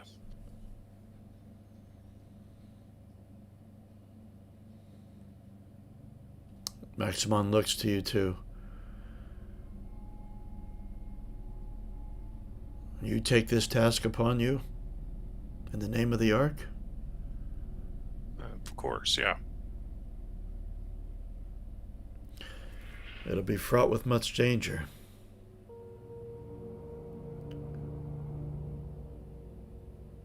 Brace, there could have been others of your kind aboard that thing.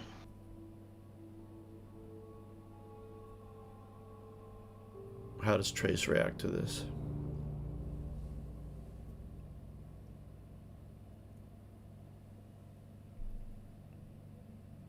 Saul? I think someone wants to do. Earth to Saul. Oh, sorry. My kids bother me.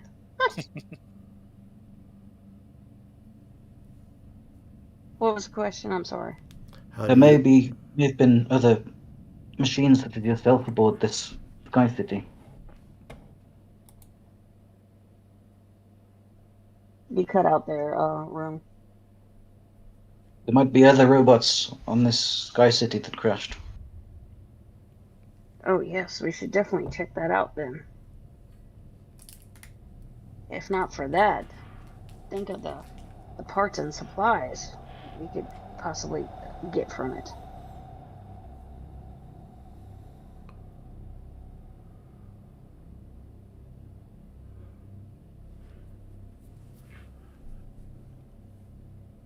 Right.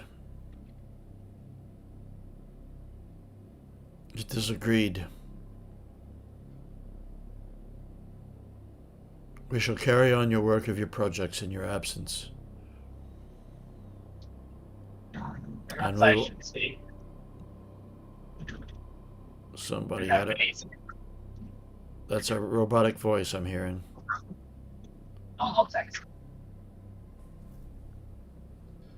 Is that Unicorn?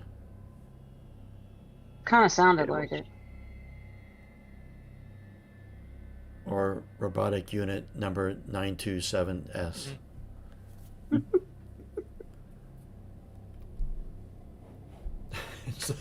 I've always been here. You're not the only robot.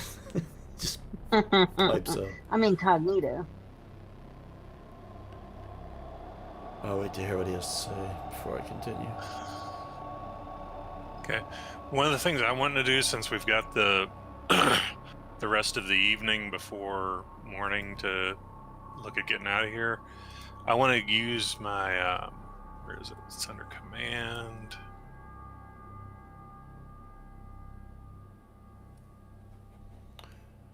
Unicorn, I assume you can hear me. He just left a message that Vinny would stay and keep an eye on the projects. Just to let you know, without giving anything away,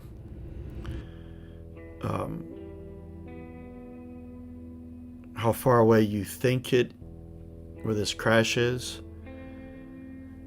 a couple days travel. And a couple days back, plus whatever it might take you there, and then anything that you encounter along the way. And if you think you're going to be missing a lot of sessions, then maybe staying back, sure. But if you're going to be at least able to join us for a couple of hours each week, then I would say you might want to go. But I don't want to tell you what to do with your character. It's going to be a journey. Okay. So Andy, I was wanting to use my racketeering to try to get us some supplies here. Okay. So that means I would need to make a command roll. I can only do this once per session, and then for every radiation symbol I roll, I get to get a dice roll for some supplies. Cool. Is that specific on the supply? Yeah, I either get D6 bullets, D6 rations of grub, 2 D6 rations of rot-free water, or 2 D6 rations of booze for every success. Oh, there you go. Okay. Booze. Yeah, so I'm gonna start hustling around the arc, calling in favors and bullying people into giving me stuff we need to do on this very important mission. Okay. So Go ahead. Command. And I get a +2 on this because of my racketeer. There we go. Okay.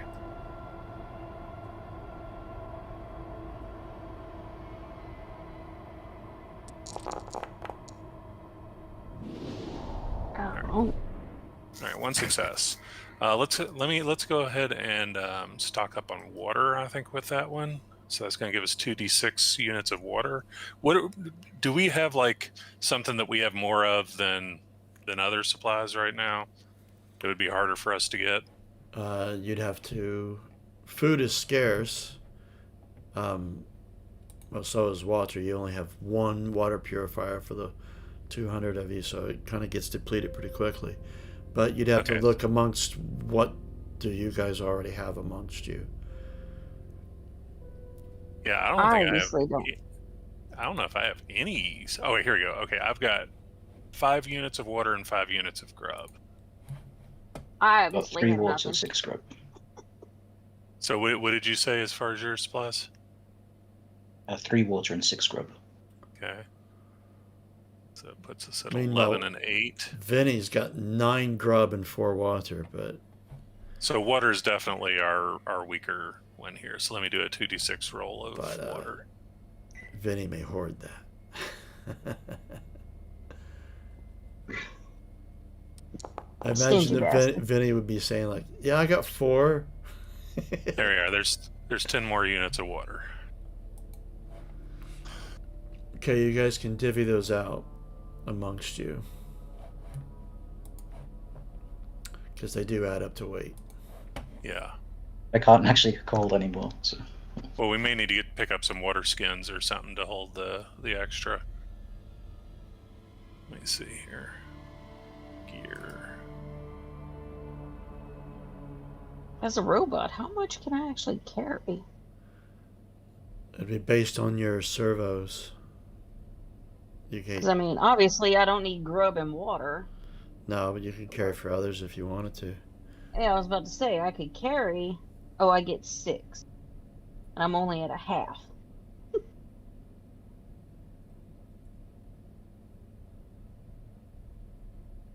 Okay, I've taken 3 of the units of water so far. Does anybody else have room for them? I do. Man, I got lots of room. Okay, yeah, so there's still 7 units of water left to be carried by somebody. You need to get some water skins to put them in. I could carry all 7. That's less than 2 points of encumbrance for me. So I could take all of it. Sounds good. Okay, so I need water skins. Yeah, each one can hold 4 units of water. So I need 2 skins. Yeah. There's also plastic bottles, but I think they only hold 2 units. All right. And they're more expensive than skins. Okay.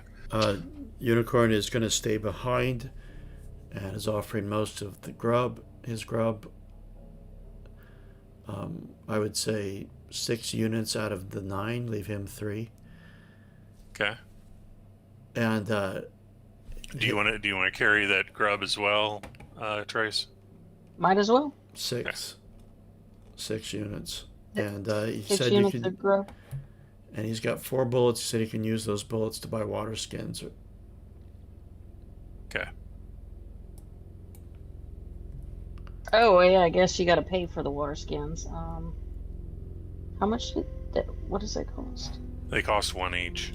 One. Okay, so who's gonna use their bullets to buy 'em? I bought Vinny? one for myself, and how are we? How well are we?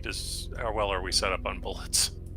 I don't have any. That's I've got another thing two. a robot doesn't have. Vinny has Okay. 4. All right. So yeah, he'd need to buy 2 water skins to. So just tell me, I'm just subtracting them from Vinny's character sheet. So tell me how many bullets you're taking. 2. 2 bullets, okay.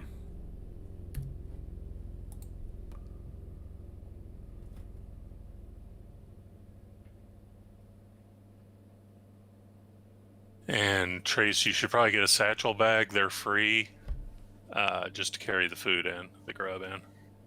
Okay. So what is your total supply then? I'm carrying 6 grub and 7 water. I've got 5 grub and 8 water. 6 grub and 3 water. All right. Is it 1 each a day? Yes. Yeah, I think I'll be right then. And how many of the Kodiaks are coming with you? That's a good question. So you say a group of 4 of them is like one unit, right? Yeah.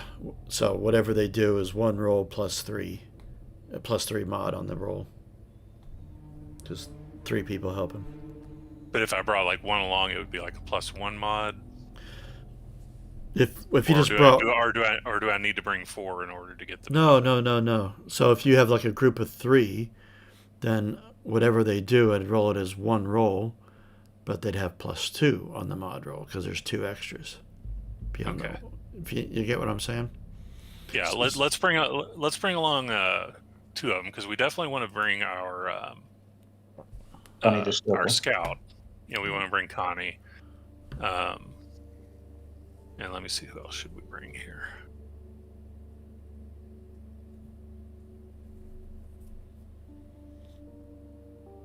I think probably one of the animal handlers.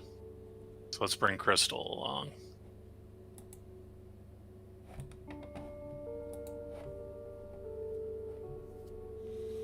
So just 2? Connie and Crystal? Actually, let's bring Charlie. He's got the ability to track by scent. Okay. So Charlie and Connie. Just the 2? Yeah. Yeah, let's bring those 2 along because we're not overloaded on food and supplies right now. I've still got to feed and give them water. Yeah, Bring them along. I did give them on their character sheets a couple units each of grub and water. Okay. So they've got. If they've got that, something. let's bring 1 more along just so that.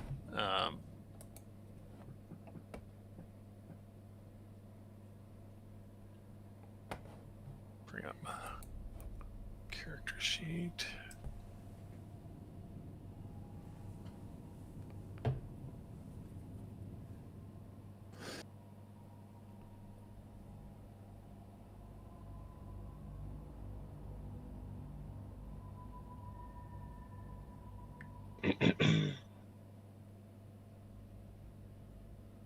Yeah, let's bring along Annika as well.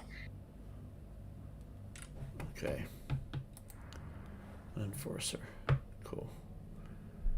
With her machete and her biker jacket. Okay, can you make a note of that? So it's Annika, Charlie. Well, it's the first 3. Annika, Charlie, and Connie as they show up on the list. Yeah, there we go. All right. Depending on what they do, if they get whatever actions you might have them do, I might have one of them roll on their own and then a pair be together or something like that, but we'll play that by ear as we go. Yeah. I say normally it's just I would use my command to tell them to do something and then they would roll for it. And I think you would probably just go for whatever one has that skill and the others would assist or something.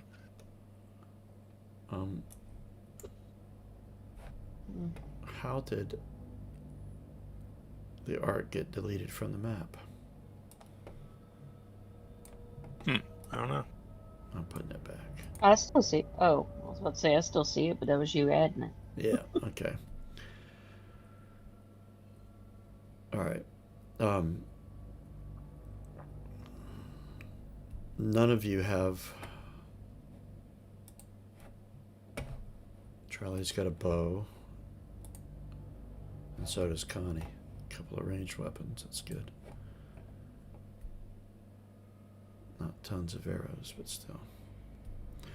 All right. I got a laser drum. Yes, you do. As you're keen to remind us all the time. I've got a laser drone. Very cool. I mean, you talk about ranged weapons. Hey, time flies. Okay. We are...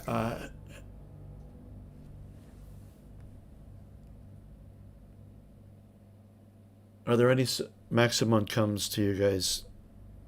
You can tell he's been talking with other people to increase the guards. And he comes up to you. How are you all set with supplies? Is there anything we can do for you?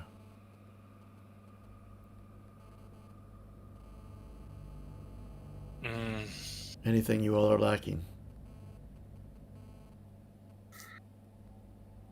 So since it's kind of hard to say right now. Let's see, is there any particular gear we're short on? You said we were a little short on arrows, right? They've got about 7.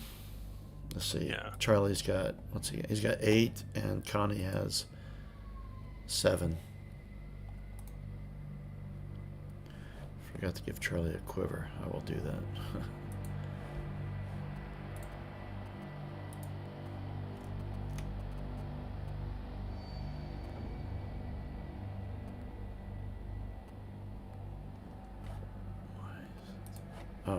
Do you all have like bedrolls and stuff like that? I have bedroll. Yeah, I've got bedroll. Okay. I haven't put things like that down for the Kodiaks. Hold on, I'm just going to add a quiver for Charlie.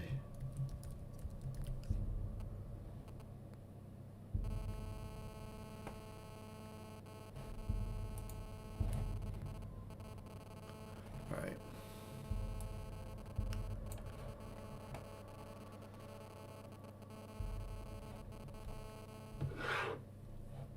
Alright. So, back to Maximon then. So, you're all set? Yeah, I believe we are. I mean, more food and water is always good, but other than that, we all are armored. We're all armed. Yeah. Additional e-packs are always nice. The kind of technology I'm afraid we don't have here. Yet. Yes. Yet.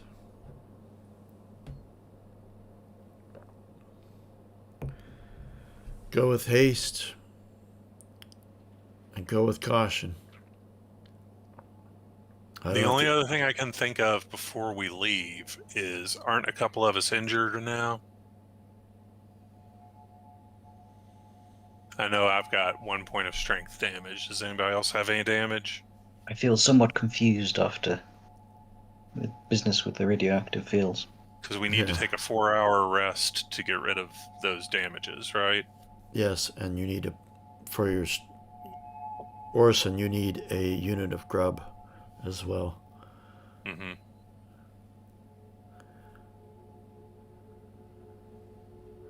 All right. Okay. So if we, I think we should all probably take 4 hours to let those of us who've been up all night doing stuff get some rest, and then we set out. Okay. Maximon will supply the food from the supplies to, so don't worry about subtracting it, and the unit of water and food that you needed for all day today. I will let that come from Maximon. As long as we're still in the Ark, that's supposed to be supplied, right? I thought that food, grub, and water were only for when we're like out doing stuff in the wilds. That's the main part of when you need it. Yeah, it is talk about the supplies are running low. Okay. But yeah, we're not like going through and subtracting 200 units of food for everybody in the Ark Right. and Okay. stuff. I'll be right back.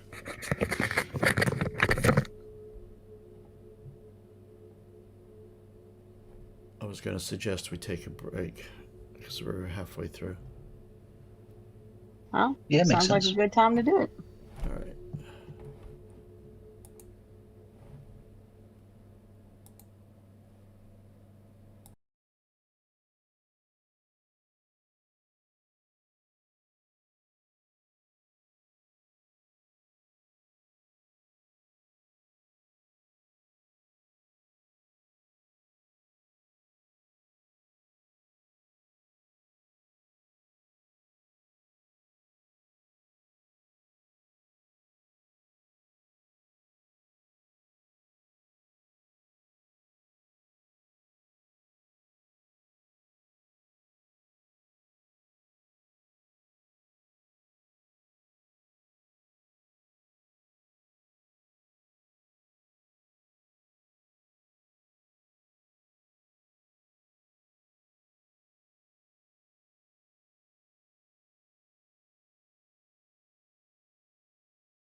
Okay.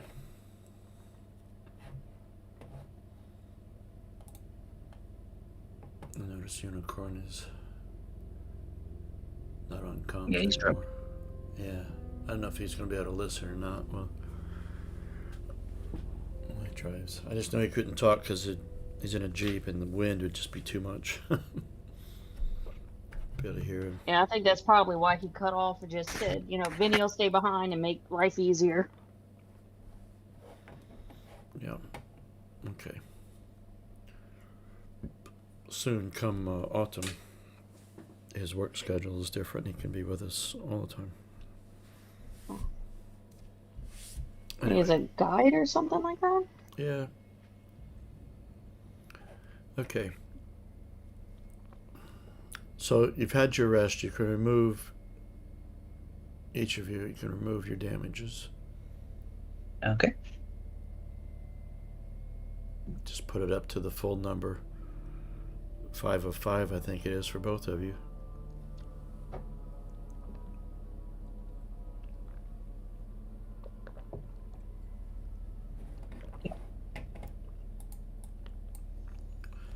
And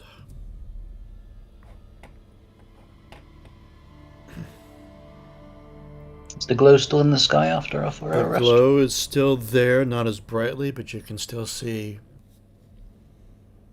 And it's kind of burned on your memory as to where to look on the horizon, but you can still see a hint of it. Doesn't get the brightest in this post-apocalyptic world.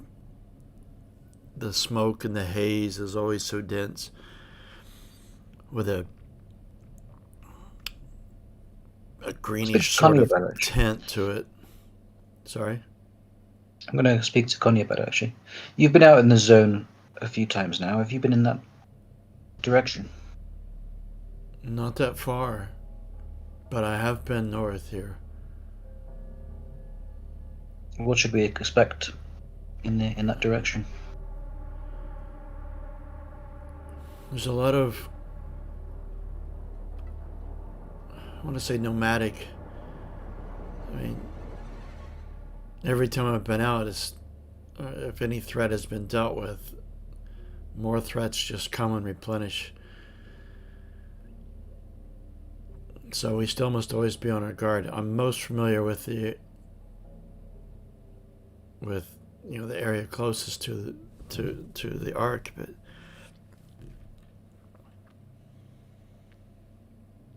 there's a lot of ruins where there was a lot of this is still part of the city of the ancients, even though we're this far away from the really tall towers of the center.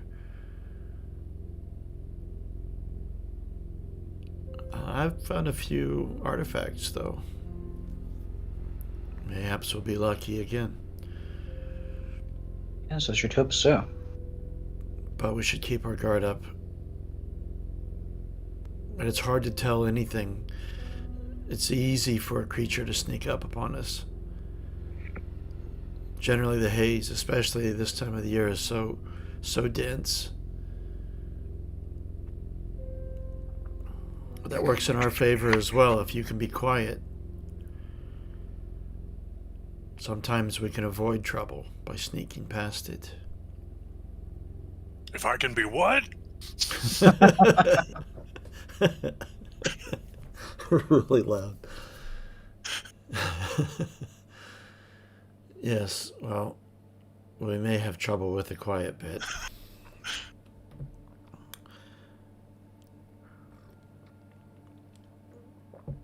Lining the shore of your island is not all, but quite a lot of the Ark. Some talking amongst themselves, some pointing off to the horizon. Some of them, shouting out to you, "Have a good journey. Be safe in your return." And there are people operating the ferry system ready to take you across. Okay. Do not fear, friends. We will return with more secrets from the ancients, and you shall learn that they are not to be feared. You see some excitement amongst them. I pat Vinny on the head as we're leaving and like, keep your belly full.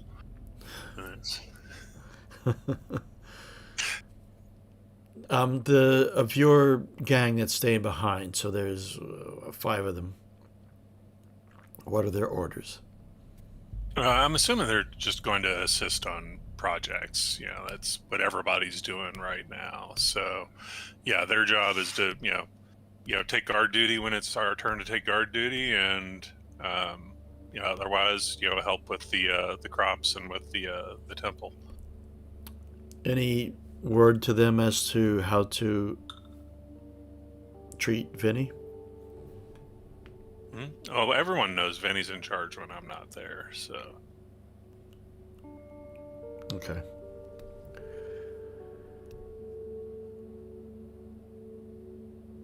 It's still morning time after you've had your 4 hours, because I would have thought you would have bedded up shortly after that. Mm-hmm. Right after you saw it, or shortly after you saw it, and the excitement had kind of formed into a plan. But it's still morning.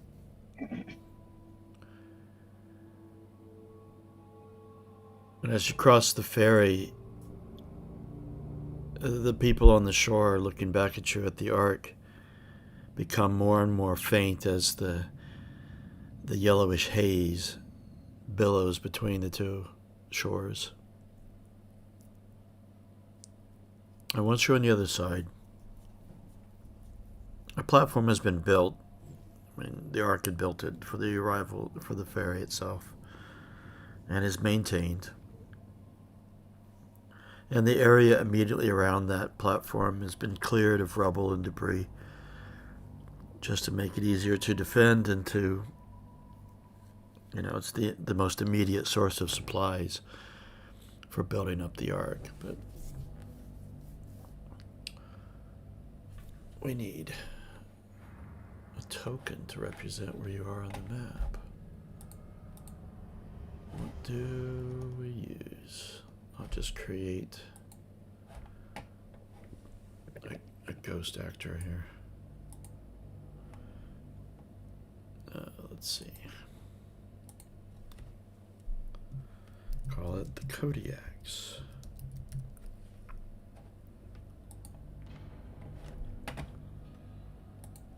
I'll get a proper token at some point, but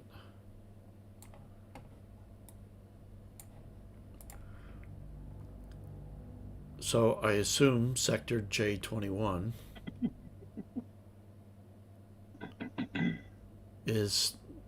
that's the first sector north of you. I assume that's the first one that you go into. Yep. Would make sense. Ah, there's a token. I didn't see that. What is that from? Is it from anything? It's just from Google. Oh, is it? Okay. Probably some sports team. Yeah.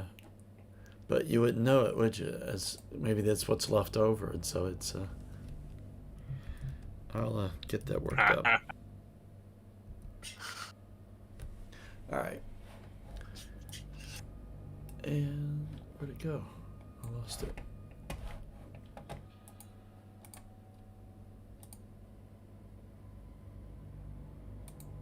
Well, damn it! It disappeared. I downloaded it, but it decided to go somewhere else. Anyway, no big deal.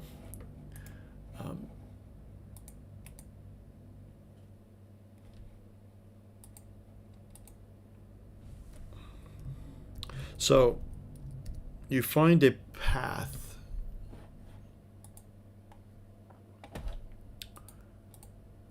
shortly after that.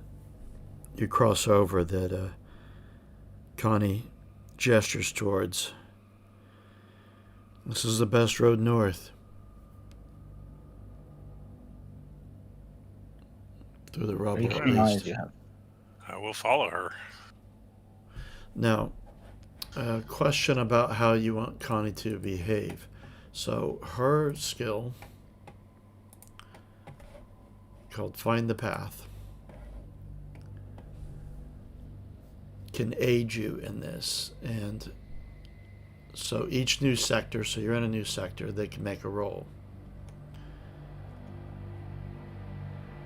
Which they need to, because that's how they find a safe path. Mm-hmm. And they can use it to spot any threats before they spot you. But they get options for any extra successes over the first. You choose one for each stunt. And I mean, you guys can look at the Find the Path skill on the under the briefcase icon for all the rest of the skills are at, if you wish. But it's I wondered if you wanted her to focus on certain things. So she could focus on finding artifacts, assessing the general level of rot in the sector, finding bullets, finding grub, finding water, rot-free water.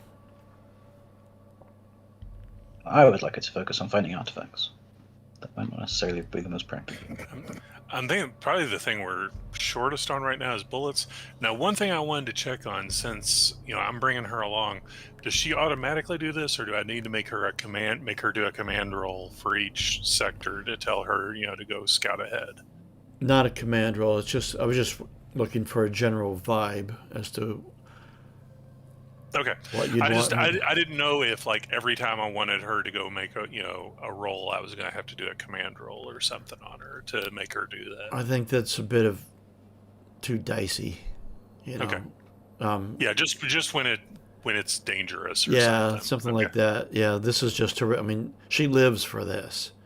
Okay. You don't have to command her to explore the zone, but the other options you've got is they can take half the time. So each sector takes 4 hours to traverse, and it's only a mile long. But it's chock full of rubble, and you're also watching your back, and exploring as you go. For right now, I'm going to have her focus on looking for bullets, just because I feel like that's something we're in the most short supply of. And the final option you can have to rush through the sector to make really good time, but you avoid finding anything at all. Okay. Let me have her character sheet up, because I need to make that before we go any farther, otherwise it doesn't make sense.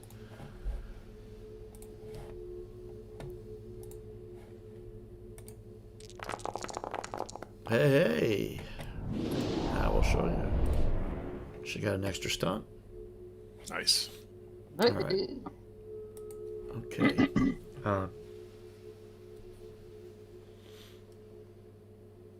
Okay.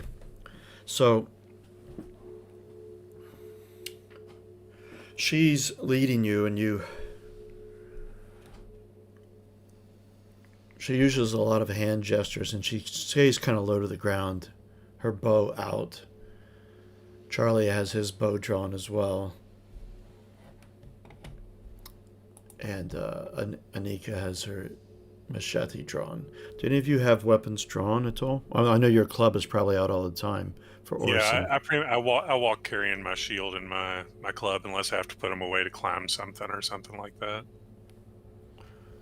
I've got a knife, but it's probably not drawn. Yeah, all I got is a knife, and I wouldn't have it out. All right. She leads you, and you get to, and it's not too far from the airport, maybe about half a mile. And you come to the road gets wider here. And you see through the haze, really, you see some of what you've come to learn the word is vehicle. Basically transport that the ancients used. A lot of rusting hulks. But they're gathered together on a road, and it looks like perhaps a checkpoint. that the ancients had. Maybe there was a panic. There seems to be a lot of these vehicles all gathered, and there's this, through the haze you can barely make out in the distance, like a covered area over the road. And I've got a map for this. And just so you guys know, don't get too spoiled by having a map, because I can tell you right now, finding post-apocalyptic maps is difficult. There's all kinds of medieval maps, and there's no any serious map making software for science fiction. Yeah, I've run into that problem with trying to run games as well, where it's like, well, this is sparse. And a lot of the apocalyptic maps you find is like zombie apocalypse, so it's like 20th century ruins instead of like 22nd century ruins. But anyway, it helped to use our imagination. But I have some maps for today, so using up all my supplies. But I want to put your tokens on it first, because it's going to affect what you see. And let's see, we got Orson. Oh, that's small. This is to scale too, and you're quite tiny. Kellen. Trace. Connie in the lead. For a second, didn't look like Connie. Charlie taking off to the side, and Anika being beside Orson. Alright, I'm going to activate.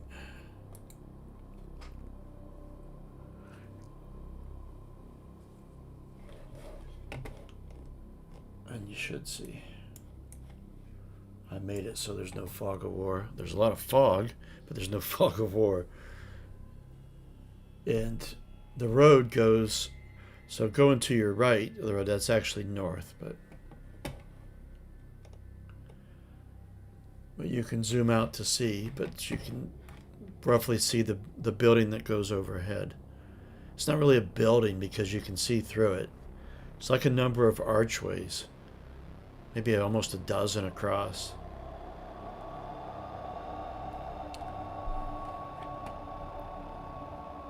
The morning air is a little bit chill still, even though you're in the warm season.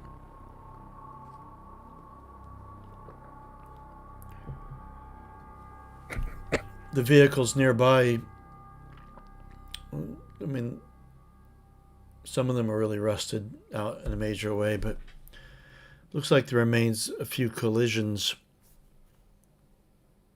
A bit of a panic had happened.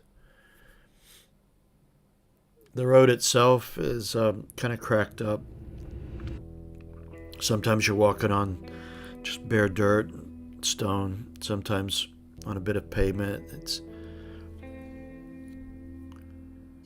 kind of not smooth at all, but it's a little bit smoother going than through forest, obviously. Not a lot of rubble around. It's mostly just the hulks of the vehicles.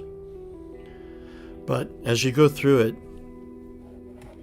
Connie she's looking through this car. You can see she's done this before. She's looking in specific spots, and through when the windows are generally kind of hard to see through. Sometimes the windows are missing.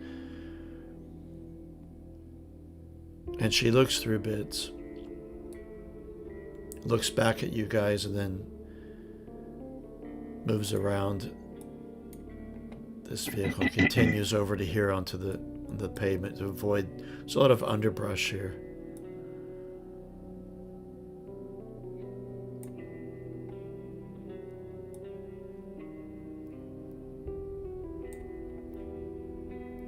She turns back to you.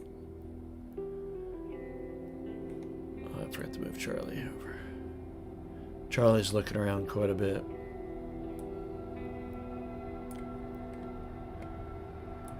She comes back. I've been here before,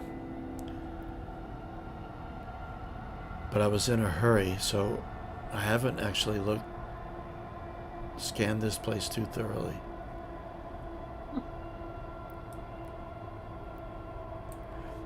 And then she turns back around and continues. The structure ahead is fascinating. Yes, I think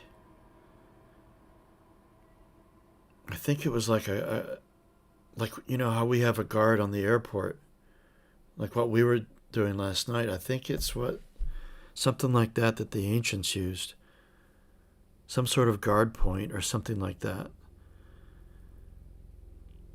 You could be right. And since this road leads to the airport, or at least it did, I assume there might have been a bridge at some point. I wonder if it was the main guard point for getting to our ark. There's more vehicles on the other side of this. Seems a lot were trying to get in, but not a lot got through. It's kind of sad. And she just turns and moves on. As we walk past these vehicles, I'm just gonna kind of poke my head in and see if there's anything useful I could quickly grab.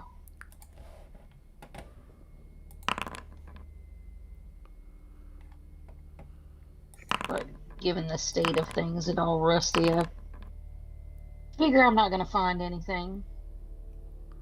And types of things that you can find. I'm going to tell you guys this at the beginning. People like Pontiac and other gearheads can, besides artifacts, which are highly useful, you can find lots of scrap. And scrap is what they use to kind of jury rig, devices and stuff, like a scrap pistol or scrap knife. It could be taken from other things. So finding scrap isn't necessarily a bad thing, but it's if you decide that it's worthwhile. But Trace, you find in this vehicle next to you, it looks like some sort of metal.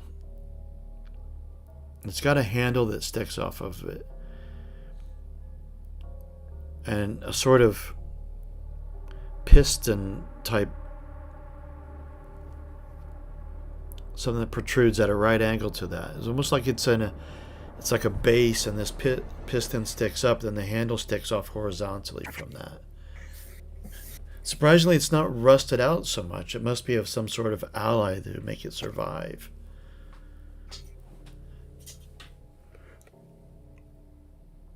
And anyone can make a comprehend roll, or the equivalent is analyze, I think, for you. Am I right? Comprehend is data mine.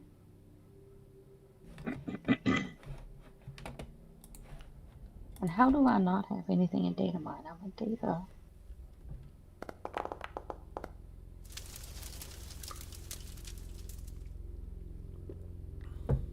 Why did you click interpreter? Was trying to switch back and to the main. It's I all got right. too many windows open on my laptop. There we go. All right. Now you can't quite figure it out, but the rest. I'm holding it and rolling it around in my hand, studying it, trying to figure it out. It intrigues me. Your mic's off.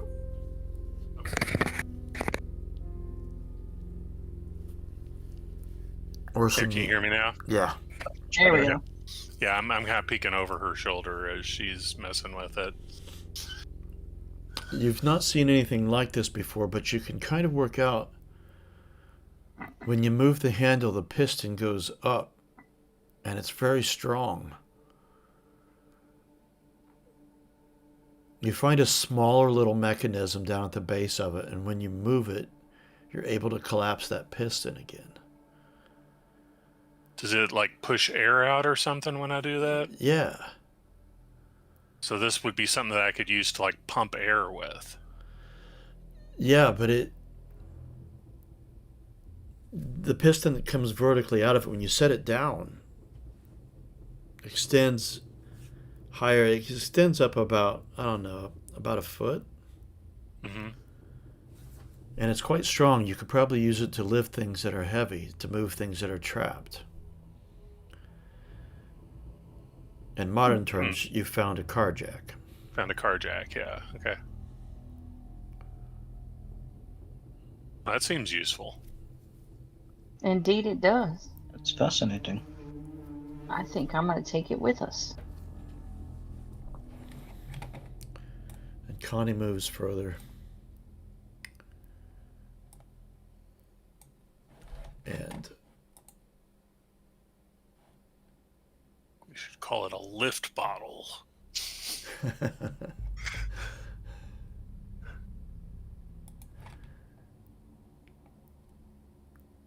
and your breathing in this area is kind of rough.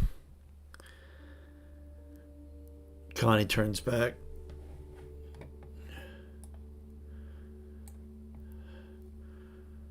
Although I think we'll be okay, but the rot is stronger here than it is in the Ark. Well, I don't think we want to linger too long. Let's keep moving then. Although our road further ahead may be worse. And she comes up to the edge of this building. I call it a building, but it's a roof, basically. And you can see all these sort of railings that kind of separate all these sort of pathways for the vehicles to go through. But in the midst of it, underneath, are little compartments. There used to be glass, but the glass has long since been busted out. But there's different sorts of, it's mostly debris around it, but you can see what probably was once maybe a chair of sorts. And you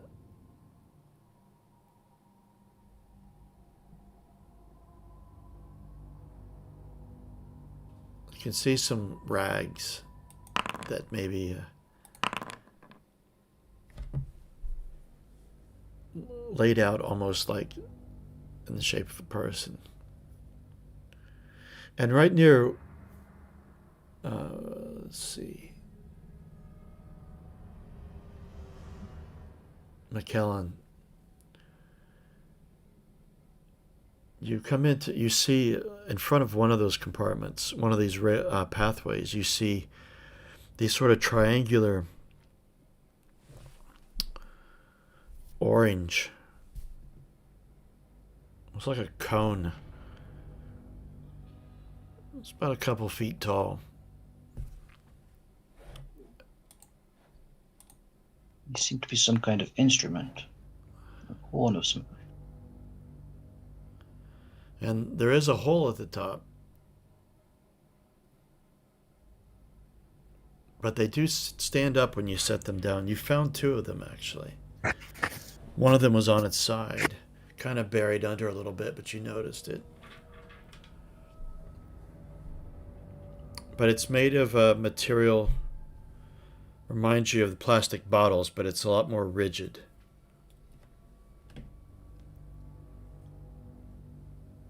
I'm curious.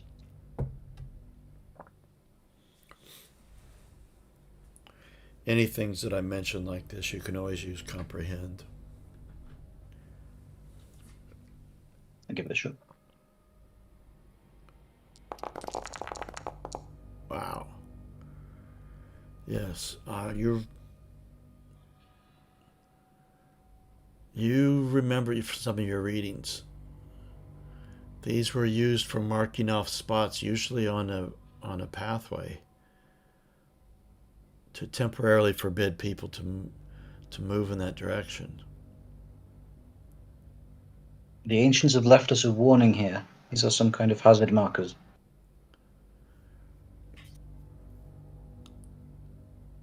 What were they trying to keep us from going into? They were stood in the from the pathway, it's where Connie is standing. I keep forgetting to move up the others. Take care, Connie. She nods, and just as she turns around, you hear this loud, long howl echoes through these little passageways, these little pathways under the building, and seems to have come from the far side. And kind of the way sound behaves when it's foggy out, so it's kind of hard to place it, but definitely further down the road. But it doesn't sound, it's not like a wolf. It doesn't sound, it sounds very inhuman. And you can all make a know the zone roll. Or, what is it for you, Sol? Analyze. Ah, yes. I've done kept that green up. Would it be no nature for me? Yes.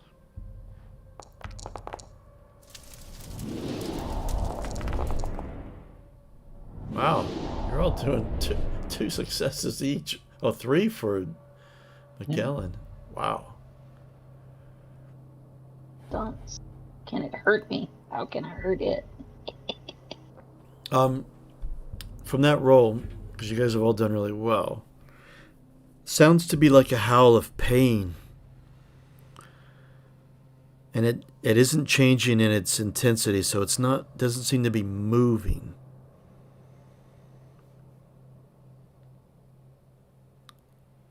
But it doesn't sound like a howl from like an animal necessarily.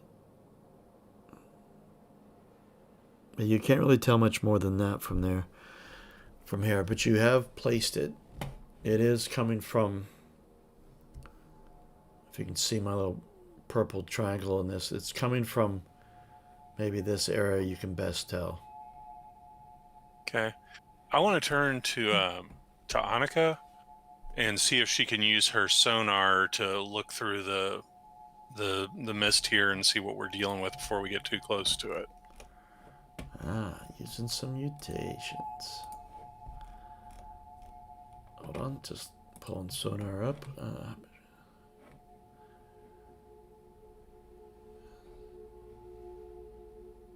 She would have to spend 1 point to sense her surroundings and effectively see in total darkness for a few minutes. Yeah. The only thing I would say is everything else is short range, so I don't think it's going to be a long enough range. What distance are we looking at here? I have done this map to scale.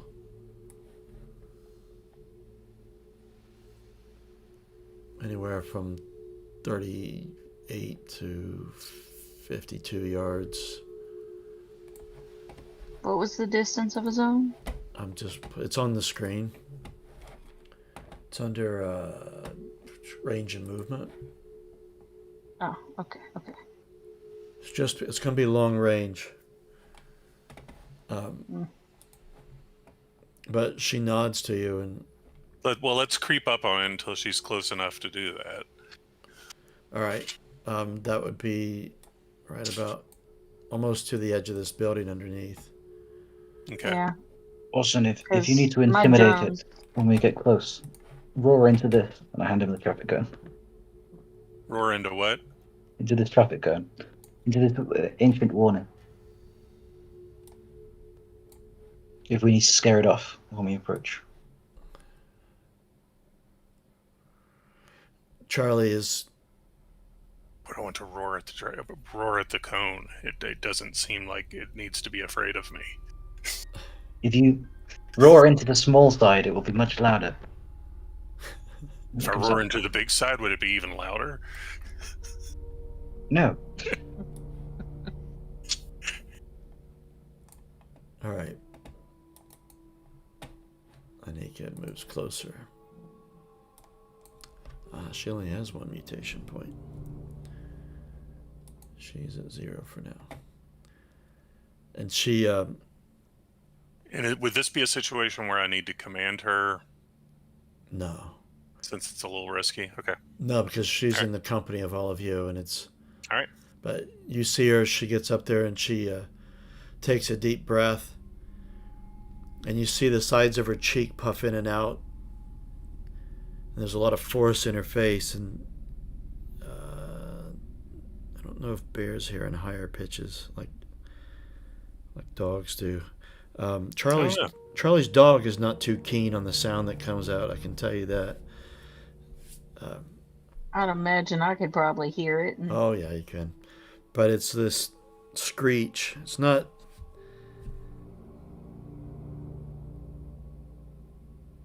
And she's got her eyes closed, and she points straight this direction.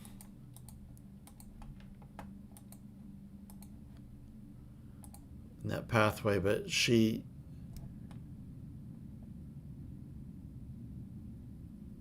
says 30 yards.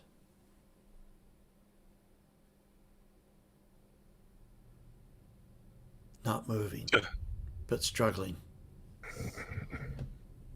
Humanoid.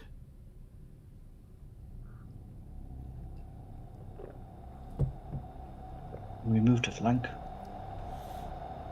With that description, with your know the zone rolls that you guys got, since you all got 2 to 3 successes, you're thinking probably it's either a zone ghoul or the much more feral Morlocks. Okay. I'll grip my bat then. All right, everyone arm up. Perhaps we should sneak past.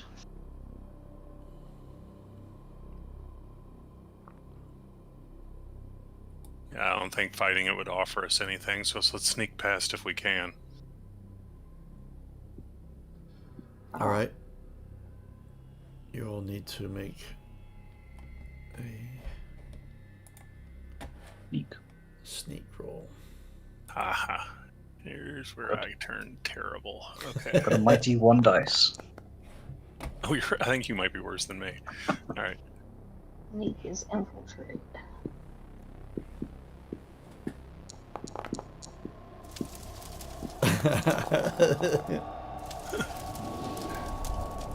You guys are hitting everything in the way. All right, let me see what the. I'm gonna Go ahead. I'm gonna step on these glass bottles so that they I'm gonna break them so that they don't make any noise when we get further down. That's the logic there. Oh my God! Look at well, no, it's all right. Sorry, the ones don't mean anything. This is what Connie and the other Kodiaks, because they got bonuses. So there's 2 successes there. Connie's just over there shaking her head like, you idiots. So she's gotten up here. I'll put Charlie there and Annika there. So I had a success. Yeah, so I figure you're going to be up there maybe about here. Okay. As I limberly jump over the cars, make no noise. Meanwhile, Is it quieter if I step on the cars? the aging shocks give out at that point. Crash! And it kind of crumbles in, and you hear the screech get louder than the howl, but it doesn't move. Car alarms go. And you're kind of localizing it now to in this area here.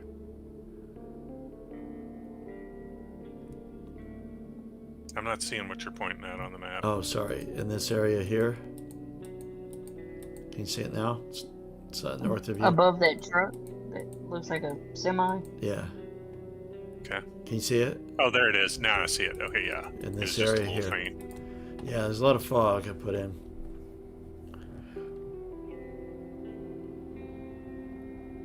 Yeah, you and McKellen kind of made your presence known.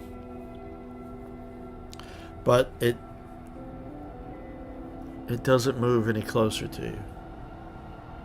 Great job of being quiet there, guys. But it's yelling louder and more consistently. All right, I'm gonna go check this thing out because it doesn't need to be yelling and drawing more stuff toward us. So I'm Just gonna be move aware over toward it. that sneak roll is public. If you... What one? Your sneak roll was public. Oh, I meant for it too. That was Connie's and the two Oh, okay. Kodiaks. Thank you for telling me, though. Band of monsters. Yeah, I'm moving over to where I can look between the cab and the trailer. Okay, you can see movement. It looks like a humanoid creature is definitely trapped. Part of the vehicle of sorts probably is collapsed upon it, and it's been trapped here, and it's been thrashing about. It's definitely not human. Maybe Okay, it once was. Its ancestors once were several centuries ago. But So if it's trapped there, I'm going to go ahead and try to just club it to death so that its screaming doesn't bring more stuff down on us.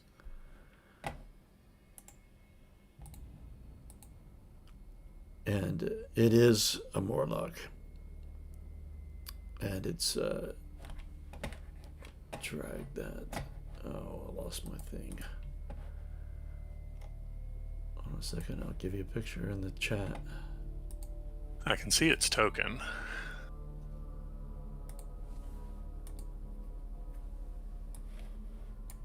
There we go. It's in the chat of Discord. Okay.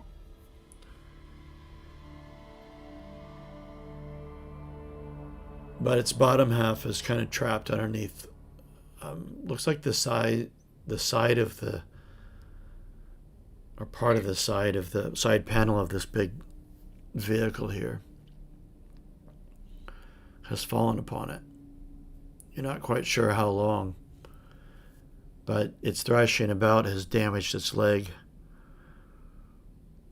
But it's not going to be able to get out on its own. It's just far too heavy. And it sees you and it just kind of hisses. All right, so I'm gonna try to club it.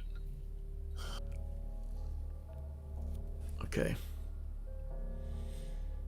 That's going to be a fight roll. It is thrashing about a bit, but it can't dodge necessarily as easily. But I will give you a +1. And do it on the green. That's where you do your pluses.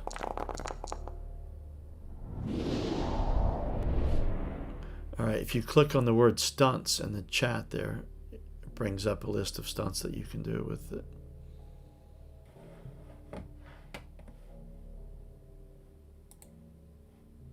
Can you see that? Yeah, I'm reading it. Oh, it doesn't make it show up for everybody. Oh, well. They just added that to the coding about a month ago. I've also put... I'll inflict an additional point of damage, which means I'll do 3 damage. What do you say, Saul? I was like, I can click on the stunts and see it. Yeah, I know, but I just figured if one person did it, it would show up for everybody when it happened. Oh, gotcha. Okay. Yeah. I've also put all the stunts for combat in the screen tab. Alright, so your club does how many points of damage? 2. And then I got a bonus success that'll make it 3. I should have had you click on your club itself. Yeah, I should have. Because it'll have bonuses, and if you push it, you can break the club. But well, here, let me just re-roll it. I'll just re-roll the whole thing. I still want you to have your 2 successes, though. Yeah, let's see what I get. Here. You could just roll 5 successes. I could end up with more this way, for all I know. So let's see. You could. And you did. Yeah, because the equipment Yeah. gives a bonus. You got those your 2 black dice. Yeah. But Okay. So I ended up with I do 4 damage instead. 4 damage. Okay. Yeah, it instantly stops moving and goes limp. All right. I hit it a couple more times. Okay. And did I give you guys a critical macro down in your macro bar? Yeah. There's a Yes. there's one that says critical injuries. Go ahead and click that. Stunned.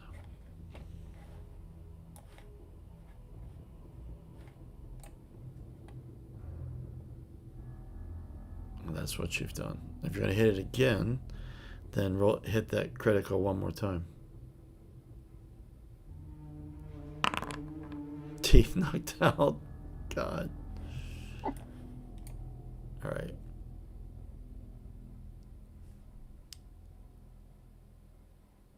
Yeah, it's unconscious and bleeding from the mouth, especially. Okay. Well, I'm not going to risk breaking my club on it, so I'll pick up some piece of junk around here and finish it off with that. Okay. Just step Okay. on its head.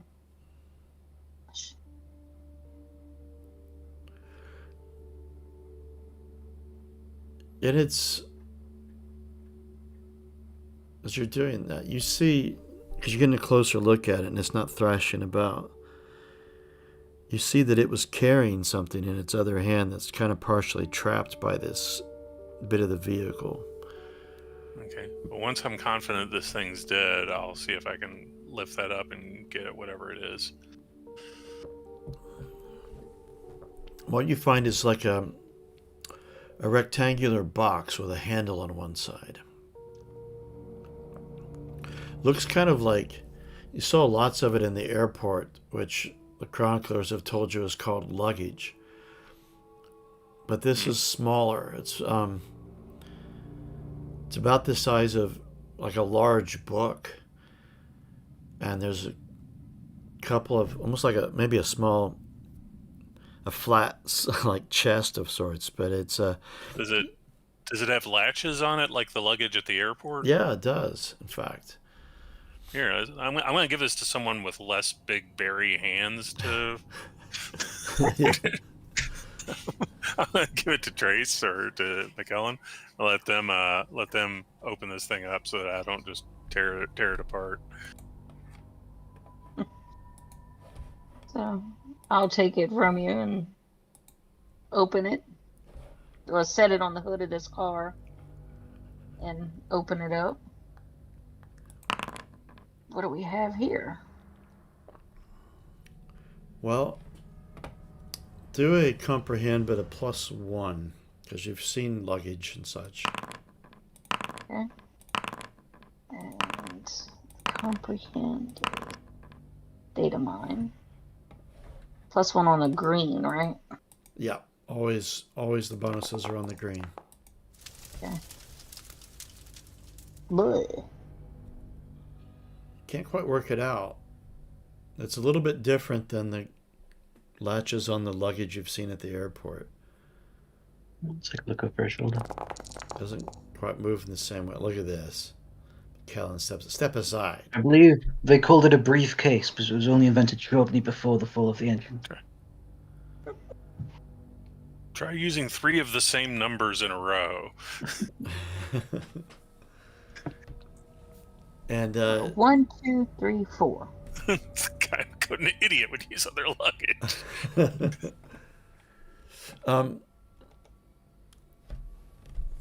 Do you open it? Am I able to? With a roll like that, you are. Yeah, I'll puzzle over it and try and get the latches open and see what's inside. Inside you see, you've come to know what it looks like, but the rotting remains of paper. But there's a small plastic bottle.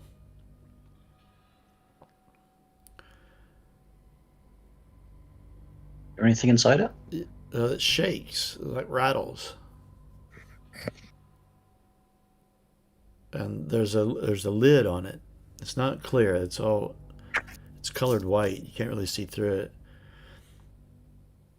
A lot of the writing on the outside of the bottle seems to be gone, but you do see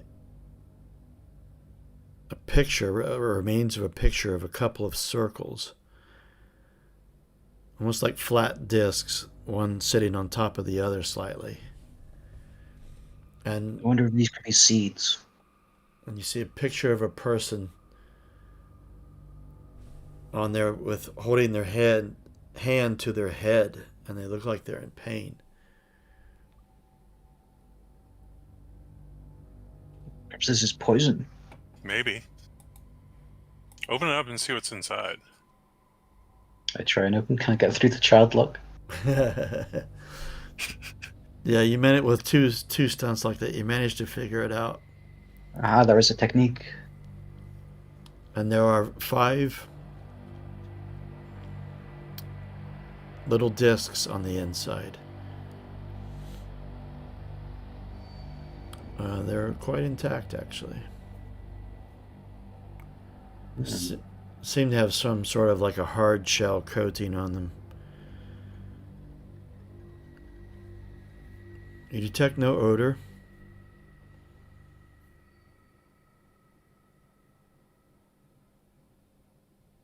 But you're not sure of what else about Yeah. it.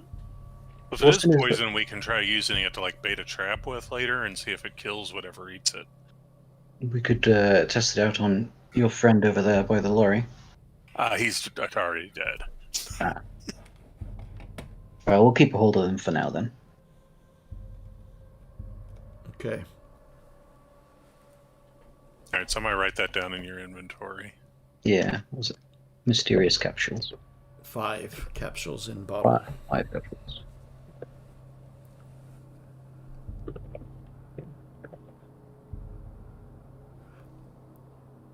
Oh, Andy, I looked up, and bears do hear in a wider frequency than humans. Okay. I This figured one they between it- might. Between a range of 11.2 and 22.5 kilohertz. Makes sense. You can't spell bear without ear. All right. Is anyone taking the briefcase? It seems like it's a useful thing to carry things in. Dump that useless paper out of it. Yeah, I'll take the briefcase. Yes, I'm going to pass, given I've got all the food and water in this lifter thing. For some reason, Orson, you seem to look much more officious with that. Should help your gang leader image. Actually, my hands are usually busy. Maybe one of y'all should take this. Yes, it seems sturdier than my satchel bag. It'll fit in like a bag if you guys are carrying one, or Yeah. a backpack. You've also got your 3 Kodiaks here. I suddenly feel the need to have a cup of coffee and be in a hurry. There's a meeting. All right. So, it's quite important here. Who's carrying briefcase? Who's carrying traffic cones? Or are you carrying them at all? And If someone's carrying the traffic cones, I'm going to tell them to put them down. Why are you carrying those? Those were a warning. Leave them where the warning's supposed to be. Well, you probably couldn't move the warning. Connie, would you like to carry this briefcase? Perhaps you could use it to store artifact in.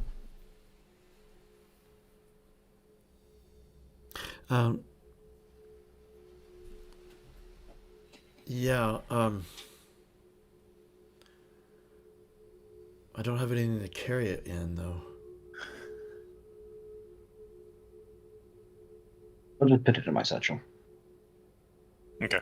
Annika says I could carry it because Connie's got a bow. She needs both of her hands, but Annika is like, I've only got my machete. I can carry it in my other hand. Okay. Sounds good. I love Annika going along with a machete and a briefcase. I know it. No one's going to make her late for the meeting. All right.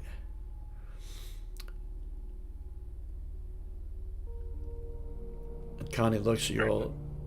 Shall we continue? Definitely. All right. And she moves on down the road, and these vehicles, they kind of get thinner and thinner as you continue down the road.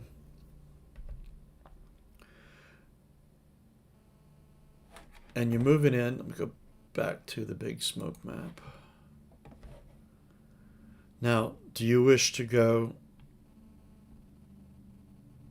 I should give you guys control over this token.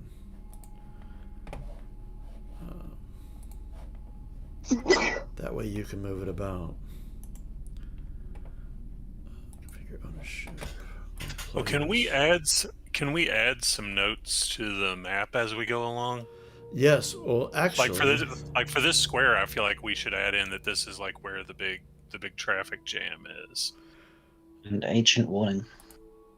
yeah, you can. There's also, I believe if I'm right, on the. Nope, I'm wrong about that. Well, journal notes. You can create map notes. Yeah. Have I given you guys the right to be able to make a note? You can always use the drawing tools, and there's a type tool, and you can type that on there, or you can make a journal, a map note. That'll pop up for. Do you have the ability to make a map note? Have I given you that right? I've just put one up. I'm not sure if it's appearing for now. I don't see it. There's free. Oh, I think you have to click on the journal notes tab. I mean, Yes. Yes, I have. Yes, okay.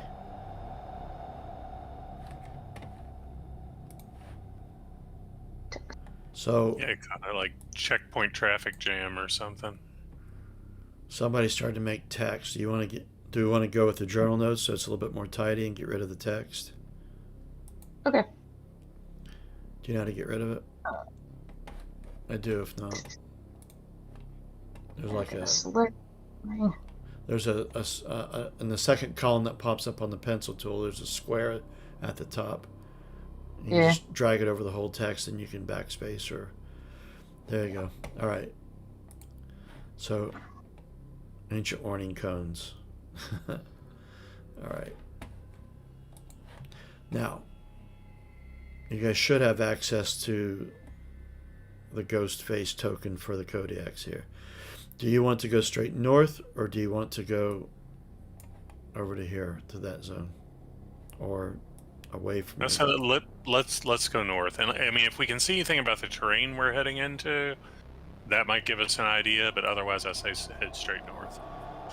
You've got a much better road access going straight north, but you're getting into the ruins of buildings. Much of the street is just full of rubble. And let me make a roll for Connie for her. Find the path.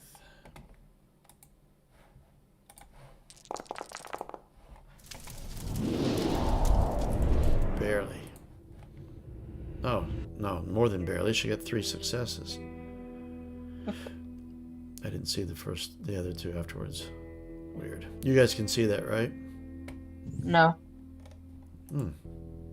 Oh wait, mine didn't automatically scroll. My bad. Oh, just a bit now. Oh, well, that's delayed. Okay. I neglected to roll the last time because she got an extra stunt. And you wanted bullets. Mm-hmm.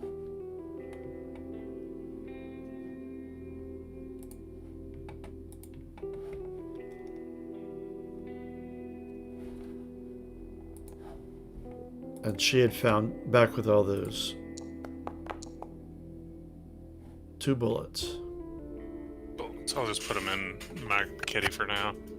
Okay. Now, 2 stunts here. Do you still have one in here to look for bullets or other things? Oh.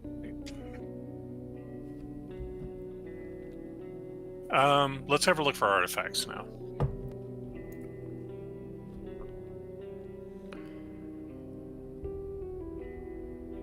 Both stunts?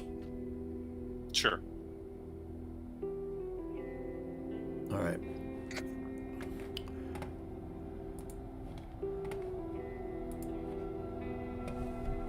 The haze billows around you, and you're barely able to make out buildings around you. In the foreground, you're seeing the remains of collapsed buildings and occasionally a vehicle of just a pile of rust and scrap metal of parts. All of it being reclaimed by nature. Vegetation grows over what remains of the buildings. But you see Connie get excited and point off to your right. And you see this building it's taller than the rest. It's about a couple stories tall, but it's still a ruin. You could tell its roof was flat, or at least used to be. Even from where you're at, you can tell that it's concaved a bit. But Connie points over to it through the haze. She said, "Look, there's a glint of light. Something metallic, perhaps, reflecting what's left of the sun." Let's check it out. We'll cover you. And you're having to move around the rubble about to get to it, and you get closer, and you can see the side of this building. Either it was originally intended to, or decay has made it so. But much of this wall is missing. Look a little bit closer, you can see that there was a large sliding door. You've seen large sliding doors on the airport, on buildings that were called, you're told by the chroniclers, hangar. Now this is shaped differently than a hangar. But you can see these weird vehicles.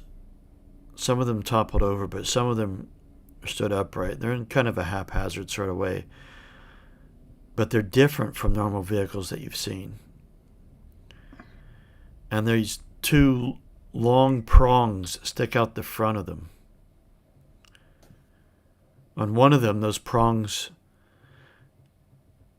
are down at the base of it. On another one, you see it that the prongs are about 6 feet high off the ground. Oh.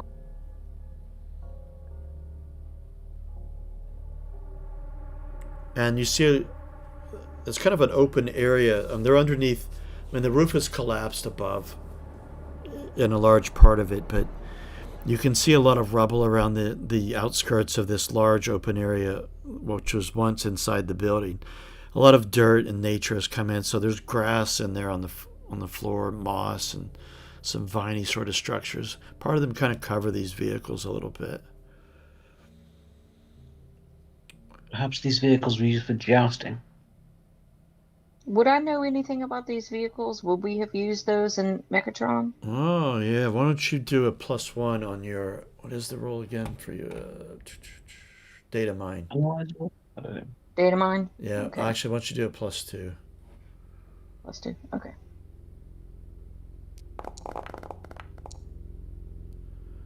You can Well, push. yeah. I'm gonna push. Got one. Success. And no extra energy point because you didn't get a bad one. You know these to be used to lift and move heavy things. You know that those two prongs raise and lower, and then the vehicle could move around with them. Now, at Mechatron 7, they were robotic. These vehicles have a place that looks like for a humanoid to sit to control.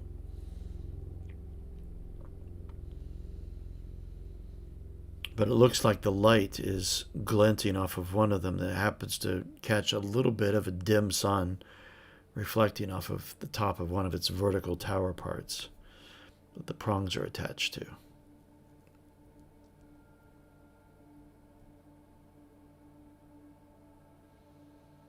So, I tell McClellan, no, they aren't for jousting, they're for lifting heavy things.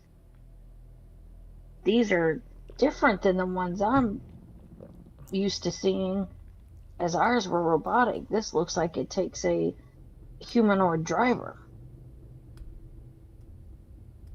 And I walk up to it and I kind of look in what would be the cab area to see what's going on in there. Yeah, it's really overgrown with a lot of vegetation in the cabs. You're having to pull a lot of vines and stuff away to kind of get in on the look in on the inside of it. But Is there something up on the forks right now, or are they just raised up in the air? nothing's on them. Okay. How many of them are there? There's two of them. You can see there's probably was a third, but it's kind of collapsed into rust and it was on its side. Now that you look closer and you get to look at these things, you realize that probably was one too. But something else you notice as you're looking about in here, you find another sort of, well, I guess you'd call it a vehicle, but it's different. It's not like these at all. It's much more like the vehicles that you found out at the checkpoint, except there's only two wheels, one in front of the other. And there's no covering over it. It's kind of open and there's a seat.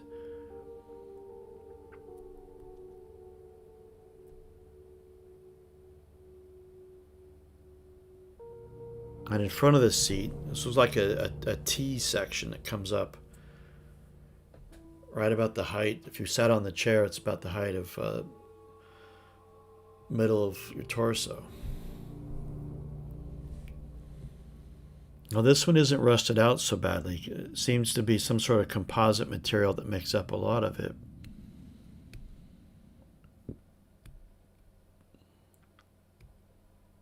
Very strange. I wonder how this stayed upright.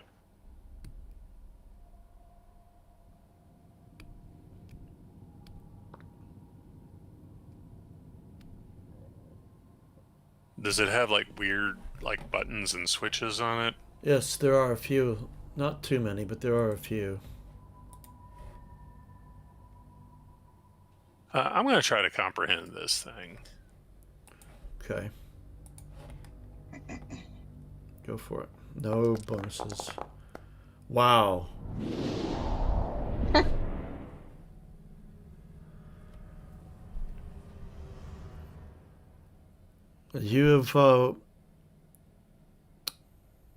You've managed to work out that it's not operational, but it looks like something that Pontiac could get to work. It Yeah, runs. it looks like it. Like maybe you sit on this seat and use this T up here to tell it where to go. Yeah. If you can figure out how to get it to start up. Well, that's good to know. We can't carry it with us though; it's too heavy. But maybe we can pick it up on the way back and like put it on a sled or something and drag it back to Pontiac. Or make a Yes, special if we trip could get this out. back to the, Yeah. it'd be So we very need to put a valuable. note on the map that we found the old.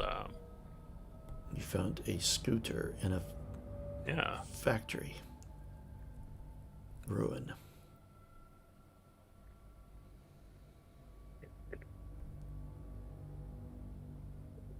Now, the The other vehicles with the prongs, they look in a really sorry, sad state. You think it might be a real challenge for Pontiac to get those to do anything.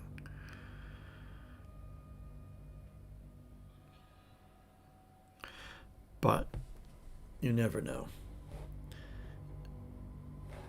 Those could be helpful in building barricades and moving heavy pieces to make a good wall. This scooter thing here reminds me of when I would see young ones like ride around on pigs. I think we should call it a hog. Oh,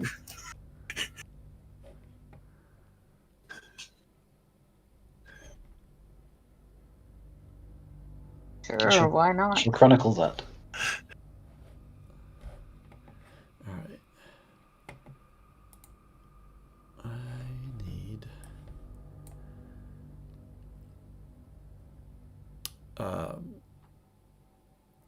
With these things with the prongs, we could lift things up to the top of cliffs, so we could call them cliff trucks. We've only heard 4 of them.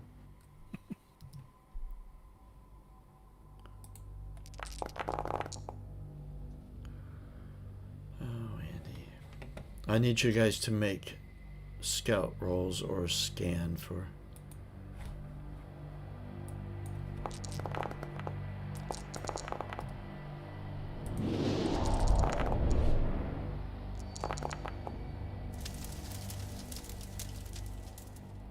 I really wish it. I wish it would put your names. Your names of your characters there. Hold on.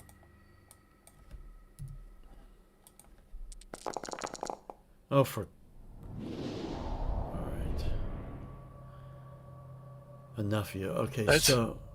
That's something that I bet if you go into the discussion groups for Foundry, you might be able to find somebody who can tell you how to make Change that our work. change our login names, because our logins are, Soul and Lack. Change them to Trace and Orson. Yeah, I was gonna say we could either change our login names, or if we could just find a way for it to reference a different field, the correct field when it's pulling those up. I wonder if you had your token on the screen, if you'd clicked your token and then roll if it does it, but I don't know. That's kind of weird, though. We're rolling from our sheets that have our name. I know you'd think, but I don't know. Anyway, I'm gonna try putting my token out there and see what happens. Let's see if I just roll something. Well, I'd still be rolling from my sheet though. Yeah, if you double click, if it's highlighted though. Okay, it's highlighted. Now let me see what happens when I roll something. Nope. Nope. What still about the same. what if you double click on the token and it brings up another sheet and roll from that? Okay. No, same. All right. Okay, well, that's enough experimenting. Yeah. Okay. So what do we got here? Let's see. Trace got 2 points, 2 successes. McKellen got 2 successes. And let me roll once for the Kodiaks. I'll roll for Connie.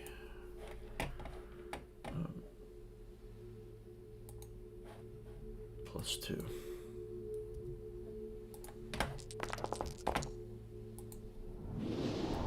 Single success. Okay. So the only one who didn't was just Orson who didn't pass it. Oh my god, I just saw what you put up. So, the bear on the scooter. Now I'm imagining him with goggles from the 1920s and a scarf riding the scooter. All right. Everyone but Orson managed to notice a rumbling from the ground.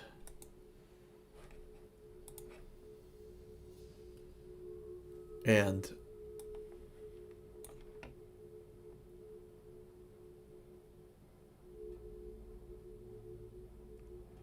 so you're not going to be surprised. Orson is going to be surprised, but bursting up from the ground are, you can't tell how many, but it's some sort of insectoid sort of creature that a lot of legs and a massive pincher on the front, Oh, hell. covered in scales and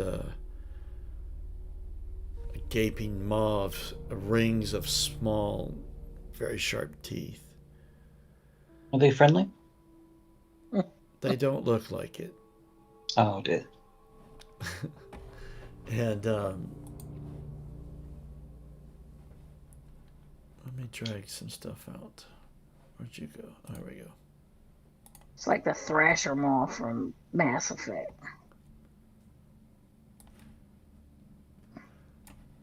I don't have a map for this, so we...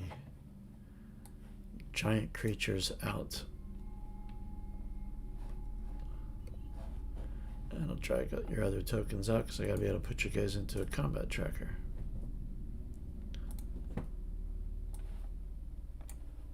Although this isn't necessarily where you're at. Giant people out here on the map. Oops.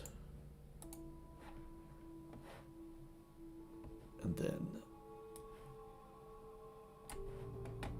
Annika, Charlie, and Connie. Not necessarily there.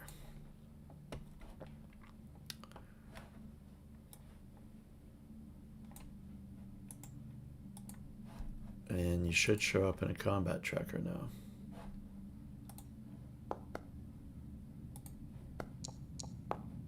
Yeah.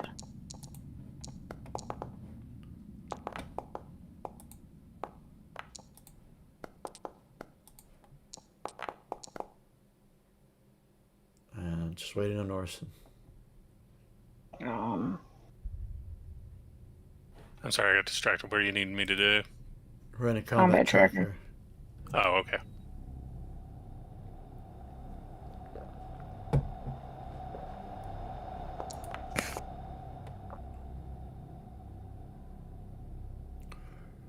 Right.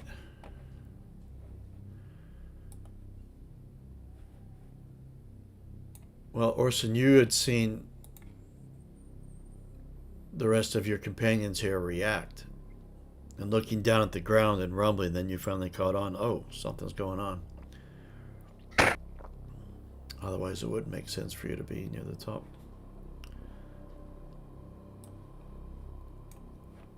Would you stop? I keep hitting the wrong button.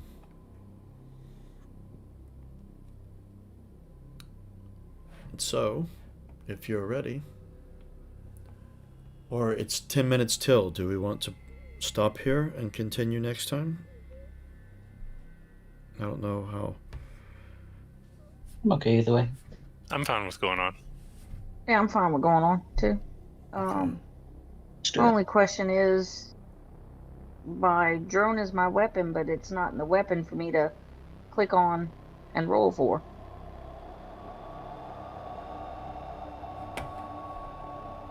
Well, I hadn't considered this.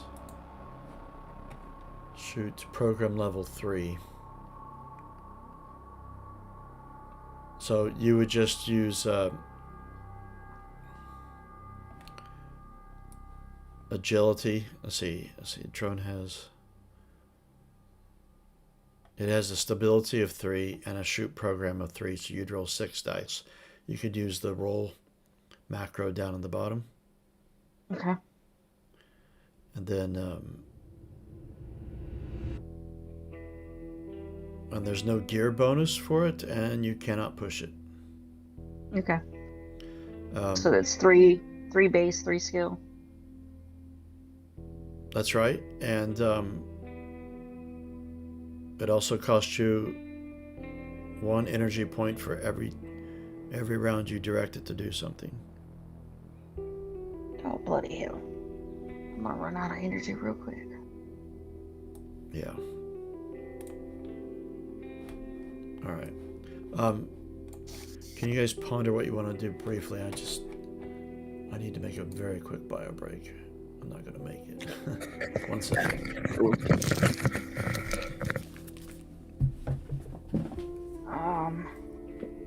Well, I only have 5 energy points, so I'm not exactly gonna last very long. And my drone only does 1 point of damage.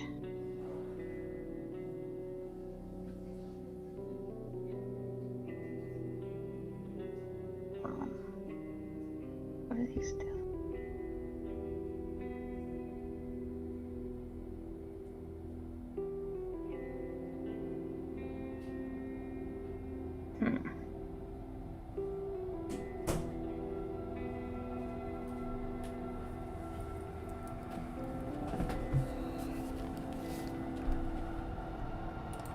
Okay, I've returned.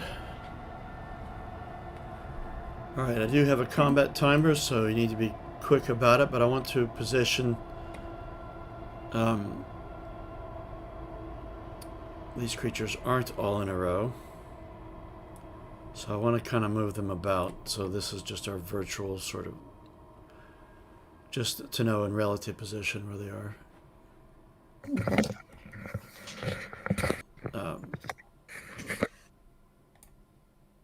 Okay.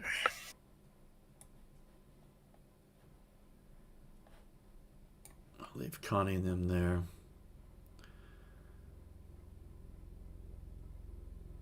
All right. Are you ready? Yes. All right. Yeah. Trace. I'm gonna. I've deployed my drone, and I'm gonna have it attack this one here to the southwest. Okay. Whoa. Yeah, it's got a weapon damage of 1. Your stunts don't come up on that, but you can check the stunts out on Rage Combat Stunts on the, it's number 6 on the screen tab. I'd say more damage. Okay. 2, 3. Don't want to hold it up. I'll look up the stunts for next time. Okay. 1, 2, 3. Damage 1, so it's 3 points of damage.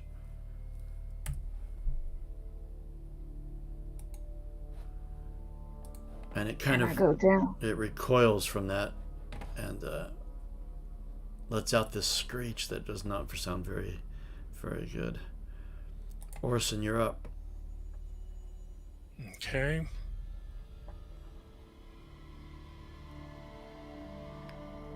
I am going to attack the one that is over here.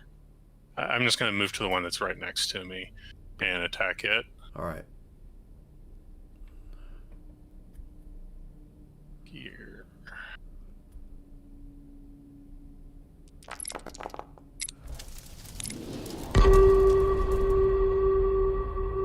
A success. Do you want to push? It'll cause you damage if you do, because you got the hazard symbol, but... I will not. Okay. So that's going to do... that'll just do the base 2 damage, Yeah. right? Yep. Okay. And as far as commanding my guys to fight, now I know that for them to fight, I have to do a command roll. I assume. I say that's at least how it's supposed to work. So Yeah. So is that something I can do in addition to making my attack, or do I have to do it instead of? Yeah. So if you look on the screen, journal, you can do 1 action or 1 maneuver. An action is roll for skill. Mm-hmm. In this case, I will allow it, because maneuver is like aim or reload a gun or use an item or jump into a vehicle.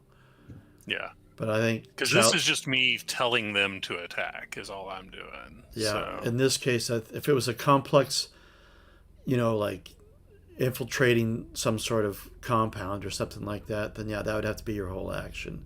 But this is like, shoot him! There we go. All right, got a success, so they should be in the fight. All right. Boom. I'm gonna have Anika go, but I'll just roll 1 for all 3 of them. Yeah, that's what I figured you'd do. But I'll give her a +2. Yeah, the other 2 are like peppering away with arrows and stuff while she gets in position.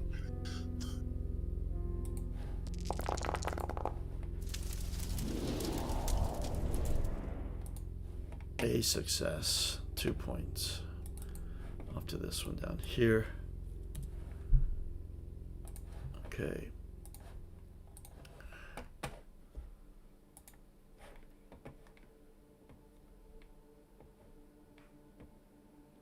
This one is going to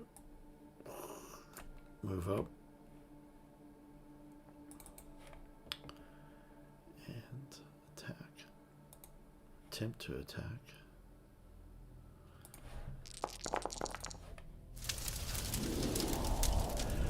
What I do love about these rolls is when you take damage, it takes away from your strength. And so that the more damaged you are, the less able you are to be effective at attacking with close combat. Mm-hmm. I love that so much.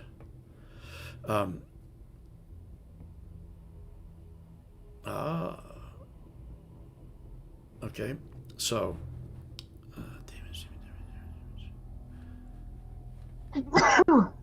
So its mandibles have dug into Charlie. Oh, he does not have the highest amount. And have held on to him and are trying to drag him down underground. There must be a series of tunnels. Charlie's trying to get away, so he gets a reaction to this. He doesn't have much skill. Oh no. He only has a single dice. No. He is taken. Now this is happening in the same round, so this creature is starting to burrow into the ground with Charlie held with amongst its many, many legs. And it's kind of violent, this creature, as it's digging into the ground.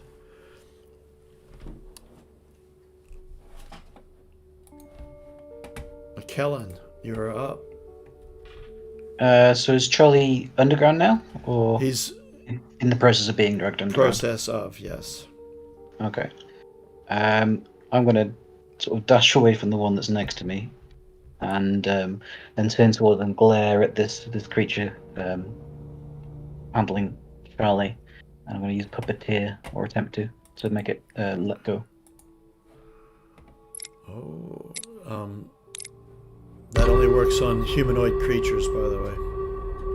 Oh yeah, sorry, it's humanoid. Okay. In which case, I'm going to instead shout, "Connie, save him! Shoot!" and inspire Connie. Okay. And I get a +2 bonus to that for agitator. Oh, you have your talent. Inspire. So I think she gets an extra 2 dice. Let me just check.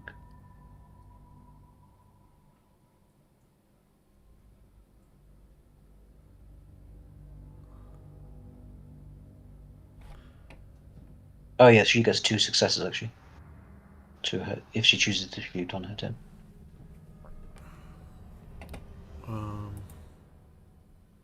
Oh, right. Because of the agitator. Got it. Well, the agitator gives me 2 extra dice for that roll, which I already added. But the 2 successes on it mean that she gets 2 successes if she uses the. Oh, did you get? Oh, I didn't notice you got 2 successes. Sorry, I saw it roll on the platform on the map, but I didn't see it in the column yet. Okay. It's all right. Cool. All right. It doesn't list any stunts available for Inspire. That's annoying. Oh, really? Well, that sucks.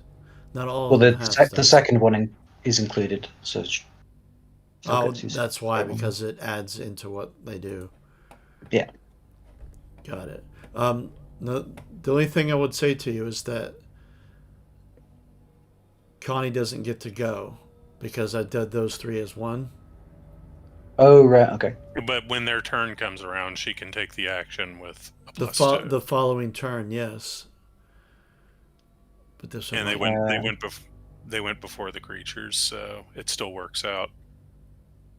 Yes, yes, it does. It does. Thank you.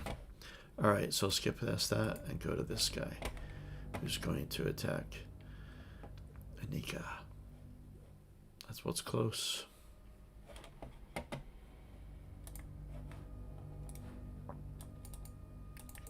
Come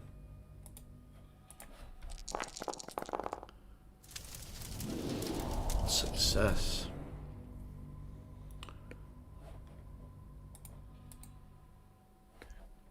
Nika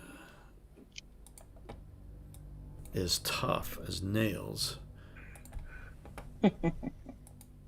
But, oh yes, she has armor. Ah, I forgot to roll that for Charlie. But I am going to go back and retro that because that ain't fair. He doesn't have a lot to go around. No, he does not.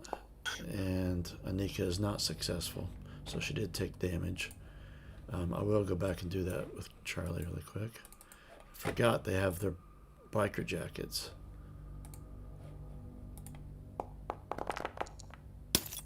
Oh.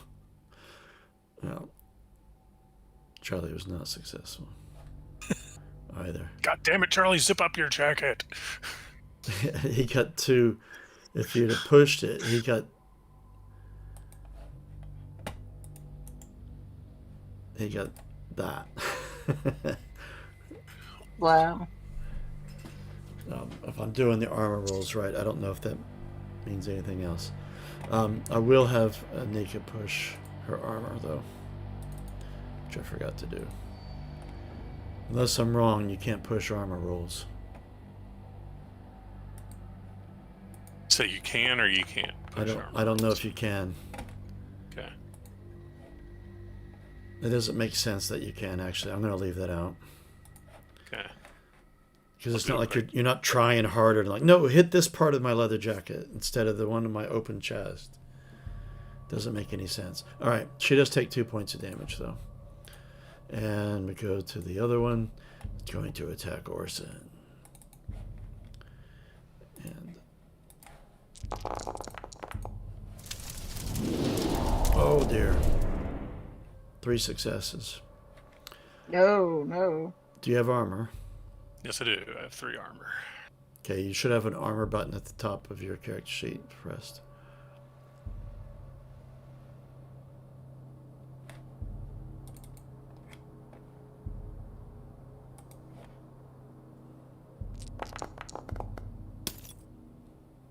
Uh-oh.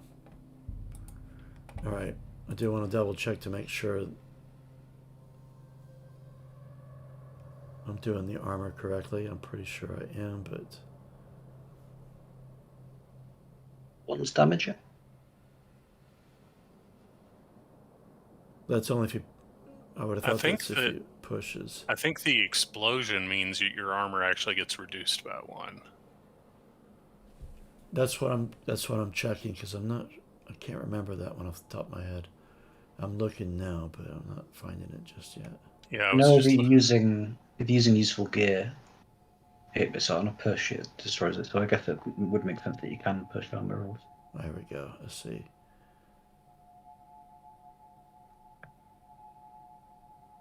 For every success on your armor roll, the damage you suffer is reduced by 1. And then, unless all damage is absorbed, for every explosion you roll, the armor rating is decreased by 1, except natural armor. Okay. Armor does not count as an action and cannot be pushed. Okay. Okay, so I lose 1 point of armor, but I'm going to go ahead and use huge. I'm going to use one of my feral points to reduce the damage by 1. Okay. So that I'll only take 2 damage, but my armor gets messed up by 1 point. Okay. Now the total damage inflicted is 4 points. Okay, so I'd take 3 points Yeah. because I didn't block any of it. Okay.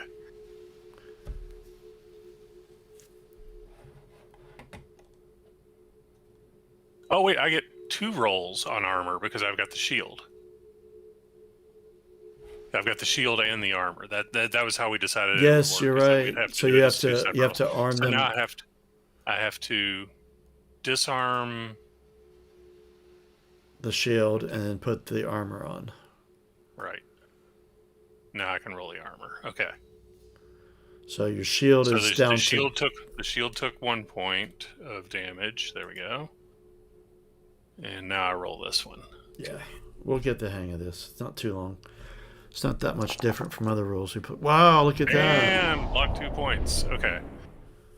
So that means that I will block 2. So I was going to take 3 points. I end up taking 1. You're going All to right, take and 4 points, actually. Yeah, but I used my huge ability Oh, to yeah. reduce the damage by 1. Gotcha, sorry. I'll get used to it. Okay, 1 point of damage then for you. And your shield's been knocked down a bit. Okay. The only other thing I forgot here, I'm sorry this is a little bit slower combat, so I just want to get used to it. I didn't give you the option to defend yourself when you were being attacked. What would that do? Like give up my action for my next turn to do it or something? Yeah, let's see. Okay, I wouldn't do that anyway. Okay.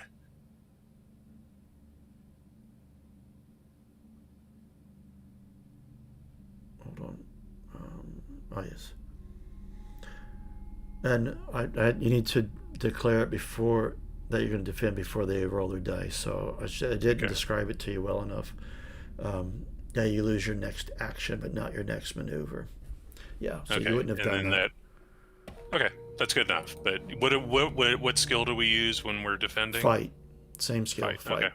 All right. And then you can reduce successes from their part. All right. Charlie can't actually go because it's part of it. So they we're all back. go as a group. It goes groups. We're at the top of the round with Trace.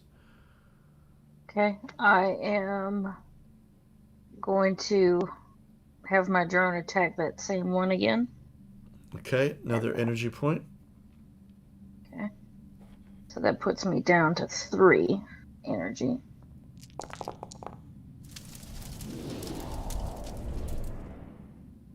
Only 1 success this time.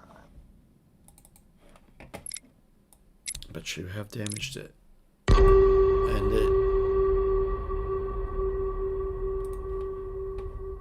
it screeches. And it is Orson's turn. Okay. I can step away from an enemy without like doing attacks of opportunity or anything like that, right? Yeah, the way it works in here, you have to make oh god damn it, I thought I had this memorized. Fleeing the conflict. Is it a move roll? You make a move roll, and if you're successful, then you can move away. There's no attack of opportunity in this game. If you successful in your move roll, then you can get away, and if you're not successful, then you're too pinned down to be able to move away. Okay, so it's just a chance to get away or not. Okay. Yeah, and then, but if you're up close, you got a -2 on your move roll.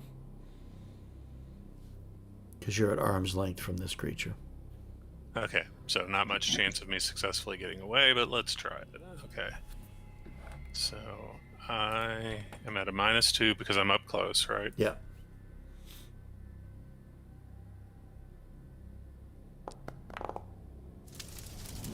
You were successful. Ooh. Man, how did I get that many dice? Okay. And I have an agility of 2. Okay. Just trying to make sure the way I did the dice roll. It seems like I should have only had 1 dice for that. No, you got to chill. Oh, yeah. Weird. I've only got a move of 1, so that should have been a total of 3 dice. -2 should have been 1. And I put a -1 in there. I'm wondering if it didn't count it as a negative and treated it as a positive. If it's below 1, you get a negative dice. And there's like a weird rule about the... Oh, what is that? Taken away further. I want to take the time to find out really quickly. If we can find it really quick, if it takes us more than 1 minute, let's just... That's okay. Let's all look together. Is it under conflict? It's like... Where are we? I'll look under skills while you look there. It's under skills. Rolling dice, pushing your roll. There we go. Modification on page 47. Negative dice. If you go below 0 with modifiers, you must roll the negative number of skill dice. Any successes on negative skill dice. Eliminate an equal number of successes Okay. on base Well, die. the result is the same because you didn't get any success on that skill dice. Right. So you're good. Okay. I wonder So it if would have been the first. It would have been the first 2 dice. There's something wacky with the dice roller. So I got a success on the first dice, and I got nothing on the second one. So I end up getting a success. So I successfully move away. Yeah, you do. I wonder if you'd have gotten a success on that green dice, if it would have marked that as not successful. I don't know if the coding would have done it. That's what it should do, but I don't know. We'll find out. We'll pay attention in Right. the future. All right. Anyway, you've gotten. I'm moving over to the one that is grabbing onto Charlie, and I'm going to club it. Okay. So back to my gear, back to bat.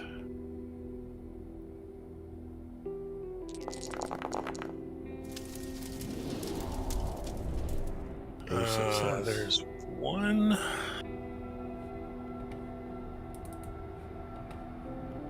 I will. I'm gonna go ahead and use my my huge ability again.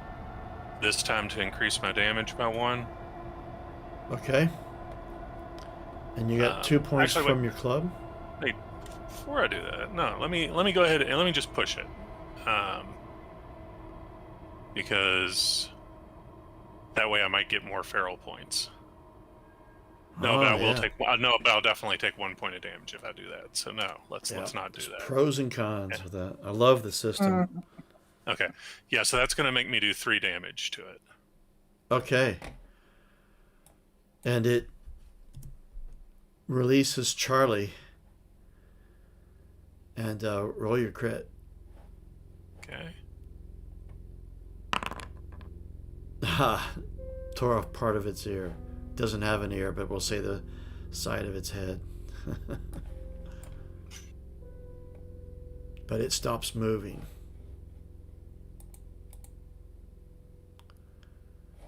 You have broken it in game terms. It's not causing any other trouble. The next round, or next turn, although you gave your bonus to Connie, McKellen did, so Connie's going to shoot the one that you were on, Orson. And she's going to roll instead of the others, so she's got the +2 bonus from Charlie and Anika, and then +2. It's not. She just gets an auto 2 successes in addition to whatever she rolls on. Is that right? Oh, it's because it's a mutate. No. It's my special chronicle skill. Yeah. Got it. Okay, she got 2 successes. Plus, she's got +2. All right. She doesn't get +2. +2 for having her 2 buddies help her. Charlie and Anika. Oh, all right. They function as a unit, so for every additional guy, they get one of them goes, and they get pluses for the additional guys. And her roll.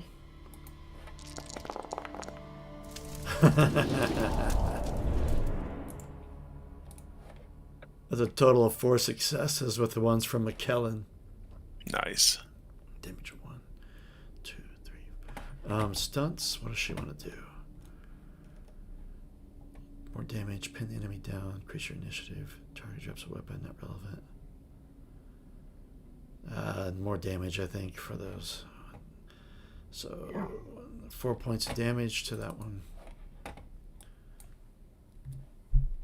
It's still going, but it's really hurt. And next up is the dead one. He's dead now. Well, effectively. He's technically broken, but McKellen, you're up. Right. I'm gonna move a bit further away. And shout to Orson. Keep up that ferocity, Orson. There's one coming in from your side. And order him to fight. All right. Nice. 3. Does So that that give gives me, him? what, 3 automatic successes? Yeah, if you choose to fight. Jesus, yes. That's a good skill. Yeah, I'm enjoying it. And you're not having to use mutation points or anything for that? No, it's just inspire. Oh, that's It's so good. my class skill. Damn, man, I love it. Well, of course, my command skill has given us 3 additional dudes for this fight. You know, it's like it's a little more vague, but it's like, yeah. Similar though. All right, next up then is gotta skip Connie, and then this worm is going for Anika again.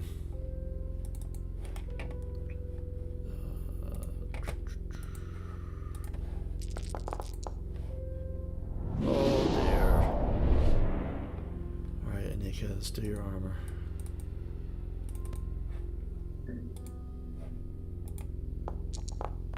No. I don't like the sound of that. She lost part of her armor rating, and it didn't do any good for her. She's torn her jacket. It's cut her jacket open, and then, oh dear, she goes down. No. Oh. And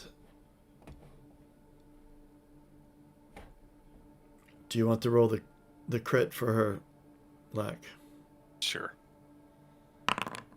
Dislocated shoulder. Okay, not terrible.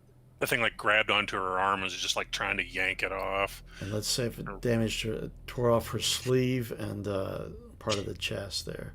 Oh, dude, she's gonna be like all Mad Maxy now. Oh yeah, have to get her metal armor for that arm and a forearm-mounted crossbow. Sweet. It grabs a hold of her then, and she's not resistant, and it's taking her down. But it's in the middle of this round, so it can't. This very beaten worm is coming towards you, Orson. So I'm giving you the opportunity. It's opening its pincer. It's coming towards you. Do you No, wish I'm not to defending. attack? Okay. Nope. I've got a bonus to fight next round. I'm All right. using it. And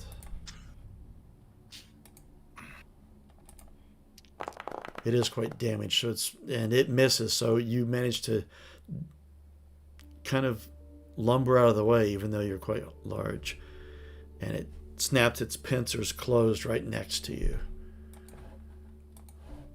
Charlie isn't going, so we're at the top of the round with Trace. Okay. Before I run out of energy, I'm gonna send my drone to attack this worm here, since it's partly damaged. Okay. 3. A success. That's 2 points of damage on it. Would you like to roll the critical? Okay. Concussion. It's all dizzy. Yeah, that's what happened, but it will not be attacking anymore this round. Orson, you're up next. You've got 3 bonus dice. This one that was near you. To move away from this concussed one, well, I have to make a roll for that, or No, can I just move? because you're not engaged. All right, so I'm going to move over to this one, and I'm just going to try to club it. What a scary sight. So it's got Anika in its pincers, Yeah. starting to burrow down, and this mad bear. No, I'm pissed too. Yeah, I'm very pissed, trying to hurt Anika and drag it away. All right, so.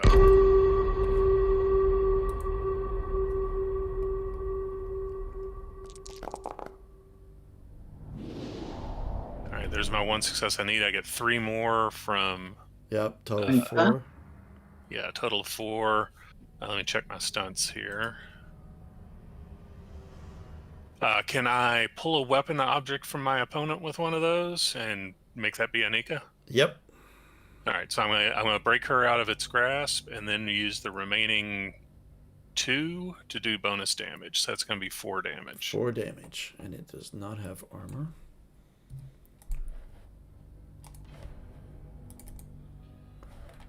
and it screeches and it looks up at you. It just lets out this horrendous sort of screech as it's lost its prey. And it is still going. Okay, it is now time for not Anika, but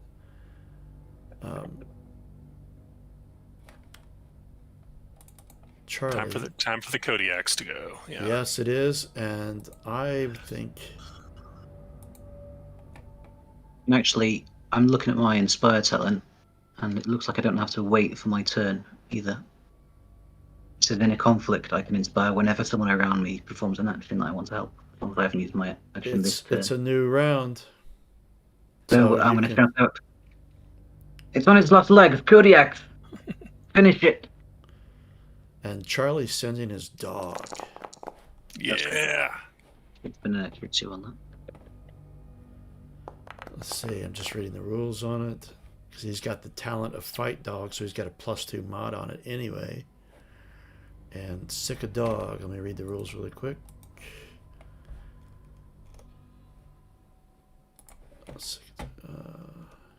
Dog can fight for you. Use your skill level and sick a dog.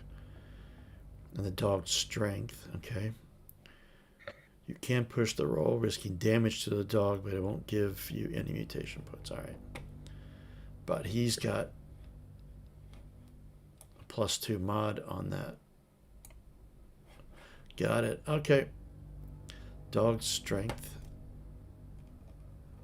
I never got stats for the dog. All right. And sick dog. I'm going to have to just do it as a regular dice, as a roll. So, let's see. Second dog is 2. No, he's got a bonus of 2. How many successes did you get? You got 2. Oh my god. Yeah. So he's got a +2 plus that. It's a good thing too because his roll failed, so you're 2 successes. And that dog, and that's just what it needed. This dog tears into this. You want to roll the critical there, Lek? Sure. Tears into this worm. Crushed knee. Broke off a leg, shall we say.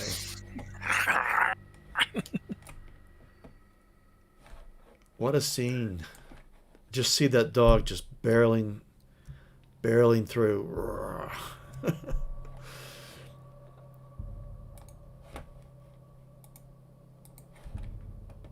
And that will conclude combat. And now the dog's just chilling with that leg in its mouth. Like, Oh, yeah. Crunch, crunch, crunch, crunch, juicy. Now, Anika is unconscious with a dislocated shoulder. Yeah, I'm going to scoop up Annika and bring her over, get her away from whatever holes these things came out of. Try to put her up somewhere, get her somewhere safe so we can look her over. Check Charlie, too, for that matter, but... Yeah, Charlie is, he's down to 1 point. So I should have marked him with some wounds, but oh well. It's alright. Yeah, it's a good thing he sent the dog, too, because he wouldn't have been much use. Well, weaker use. Alright, skills for healing. I forget how it works. The heal skill, but is it like other ones where you have to be broken to use it? They have to be broken, so it's not going to do any good for Charlie. But for Anika, it can be. Mend the broken, so...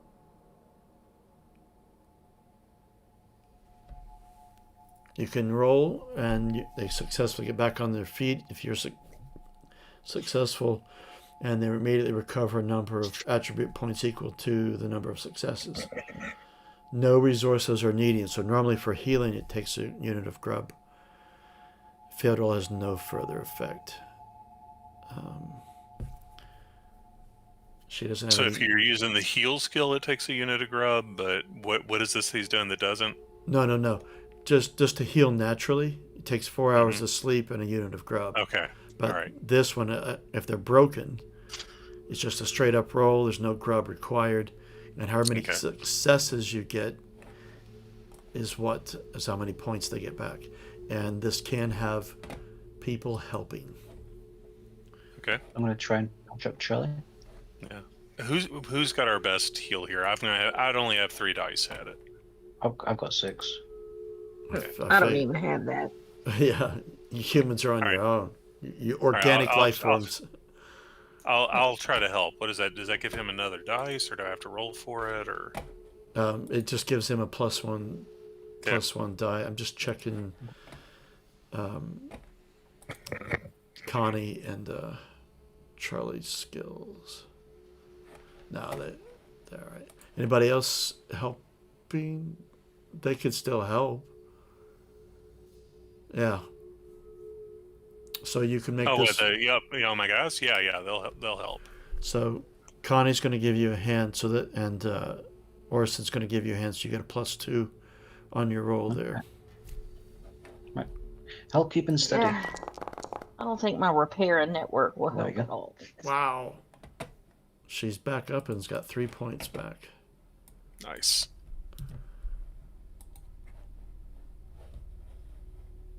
Okay. Get rid of the blood on her.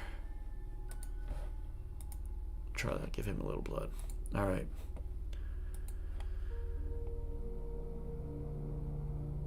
And so, Orson, did you take any damage at all? I took 1 point. Okay. And then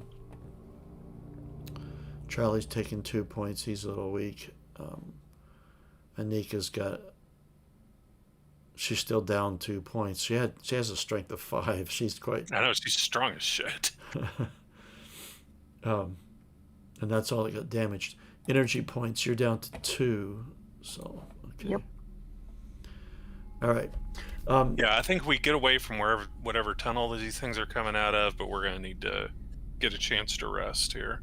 Yeah. I mean, we've already been traveling for 8 hours anyway, so. I need to sit in the sun somewhere. Okay, I want all of you to do a know the zone or know nature or Network. analyze.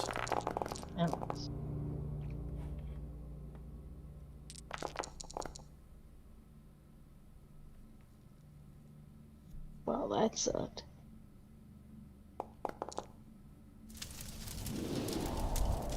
Okay.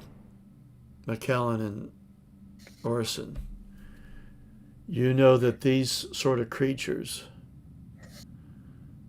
known for dragging their enemies down into tunnels, sometimes there might be remains down in these tunnels with goodies. It could be underneath our feet a short distance. We seem to have wandered over their nesting grounds. It could be worth digging around. Well, I'm not the best at going down into bug holes unless these are really big bug holes. They're not. These things are. I never described them. These worms are about 7 feet long and not quite as big around as a human torso. But the tunnels they dig are bigger than that. For a person to go in them, yeah, the bear is no chance. But the rest of you, oh God, I just saw the Winnie the Pooh. The rest of you could, but you're not completely claustrophobically, but you are crawling. I could send my drone in. That seems very useful. You could. It's also another energy point. Yeah. I have a little bit of energy left. Then I'll have to charge. So it could go a short distance. Or we could have Connie check it out. You have that light as well. Yeah, I've got my flashlight I can loan her. It's a hand crank flashlight. Connie, you're small enough. Are you willing to take a look down there? She looks around and sighs. I think this would probably require a command roll to send them down into a bug hole. Yeah, I think so. All right. Let me. This is also. I'm assuming this is going to rate as dangerous. So, I'm just pulling up my skill here and see how it works. I'm going to offer a reward for going down in there, and I'm going to. First dibs. What are you offering? Yeah, I'm gonna offer her a bullet and an extra ration to do this, so that she can get if you think that counts as a significant reward. Oh, it is. Yeah. So that's gonna be a +2 to the command roll. Okay.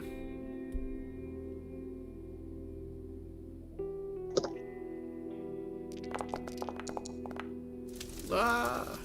Oh no. All right, I'll push it.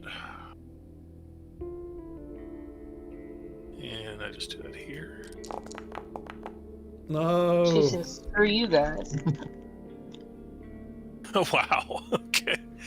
Well, I guess it looks like we're using the drone because I doubt the dog will Well, be of any not help. only with command, not only does she not do it, it means she's going to actually rebel against my commands. Let me pull up the rules for this.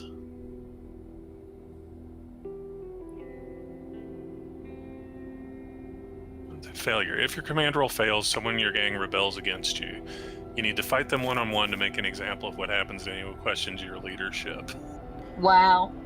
This 14-year-old girl against this bear.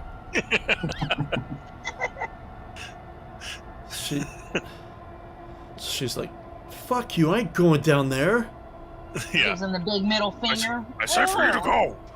Look, I offered you good stuff. You go down there and see if there's anything more useful. There could be more of them down there.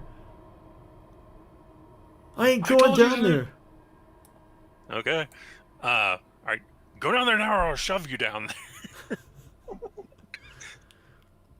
The hell you? No, no, Okay, now, I'll so go down Andy, there. I'll just, go you down know, there. Well, the thing is, this argument's happening whether you do it or not. Like, no, she's not doing what I tell her to do. You stay out of this. Watson, she's only a child. I'm as old as her. Yeah. I'm So, do you gonna want this to be a fight, Andy, or you want me? Could I try to use my dominate on her? How do you want to do this? I think dominate, because this seems more right in this situation.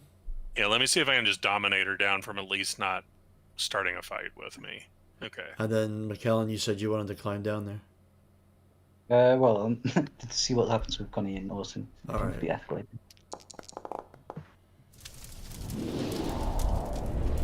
Teenage attitudes coming out. Yeah. All right, All so I just roar at her, just get right, just tower all up over her. It's like, you think you can fight me, and just pick her up and like sit her up on one of the forks up there for a while. It's like, you sit and think about what you're doing. She's just glaring at you. Okay, that didn't go well. We still need to check and see if there's stuff down there. This Orson is not looking like a pleasant person to work for right now. It's Yeah. completely Charlie and Anika are just kind of looking at that thing. Oh crap! What if he asks me? All right, now, who was saying they would go down? I'll go down, Orson. Leave the child alone.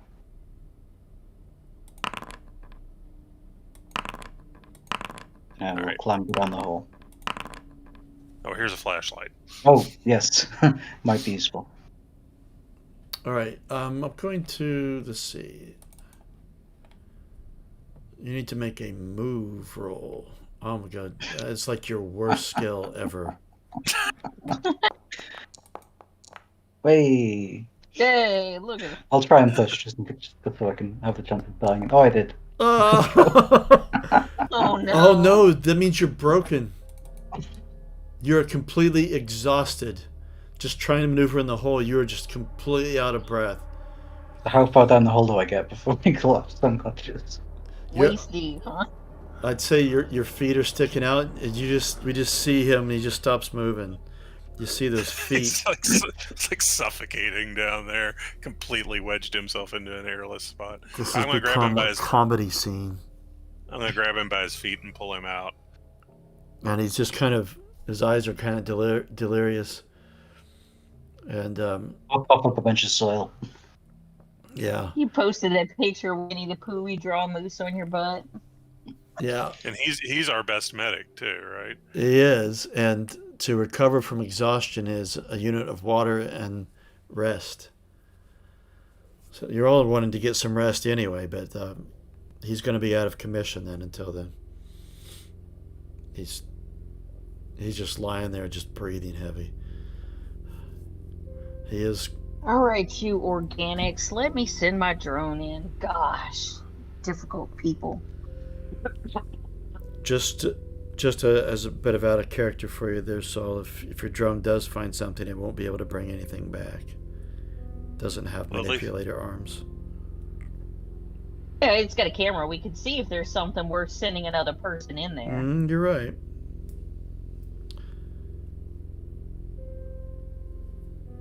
So what should I roll for that? You don't roll anything. You just subtract energy point, and then it does it. Okay. I'm down to 1 energy. So off the drone goes. Which you need to be able to operate, because that's going to be expended tonight and then gained at the same time. But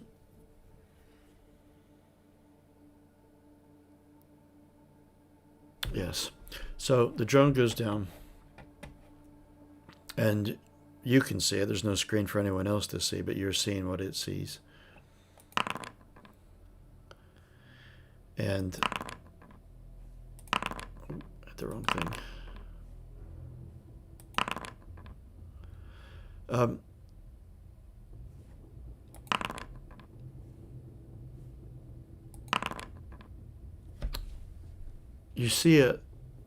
You do see some skeletal remains of some past victims down there.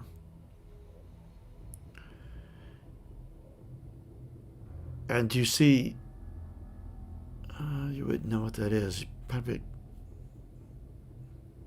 see something that kind of looks like a bow, but it's very different from what Charlie and Connie have. It's not made from wood. It's made from something else. And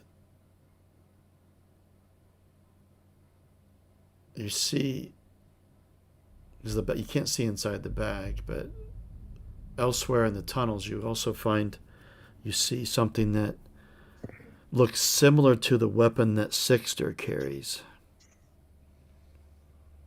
And you know what Sixter carries as a weapon from the ancients. It's not a scrap rifle, it's something different, but it shoots a projectile. Now, you can't quite tell the quality. You don't know if it's completely broken or not, but... Well, that's cool. All right, so get your drone back out of here. Is there any way we can possibly get Charlie's dogs to fetch?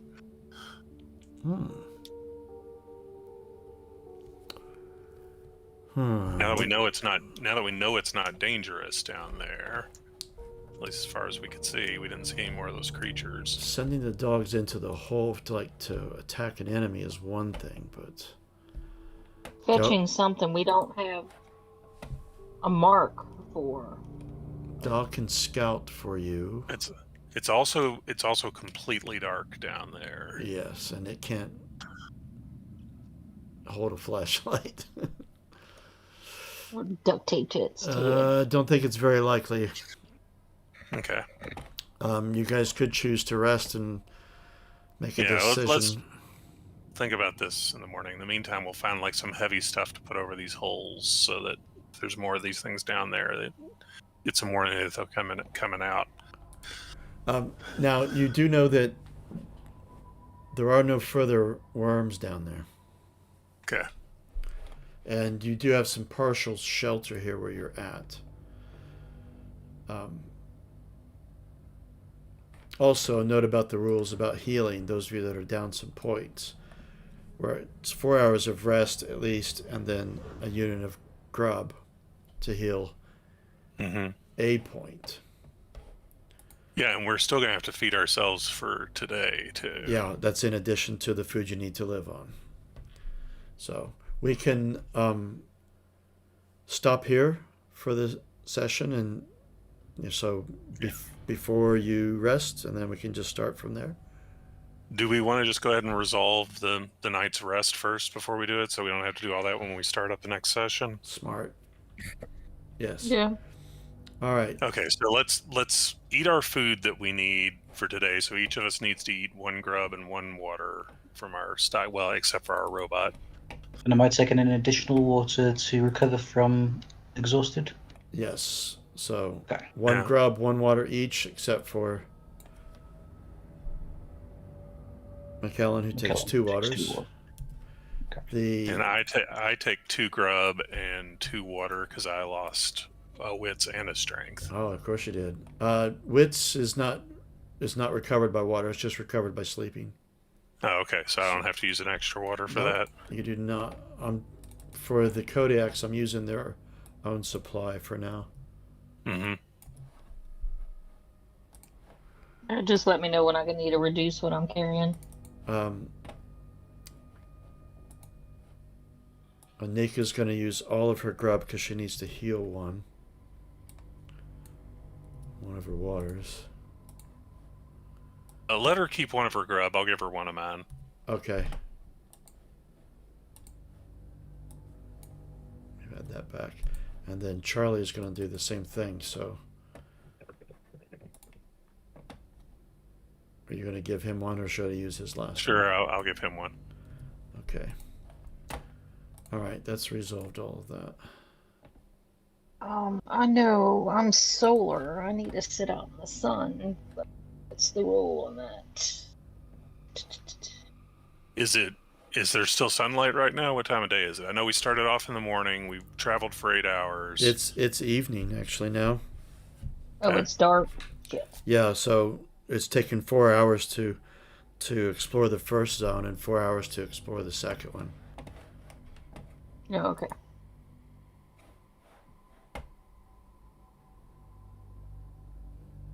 Oh, I love it what you did from cliff trucks instead of lift trucks. I love it. All right, now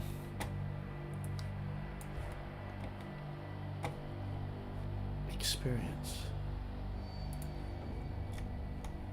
As soon as I remember where it's at in the book.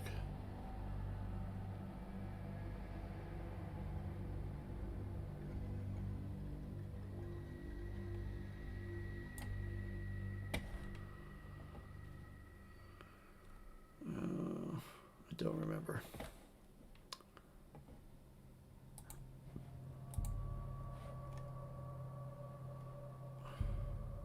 I did make a quick note for that. Here we are. Look for experience. I got it. Cool. Okay, it's kind of like Alien. There's just different things here, different questions to ask. Let me get Where is it at? Vinny's. Oh, XP. There we are. Let me get Vinny's up. Okay, did you participate in the session? That's 1 point.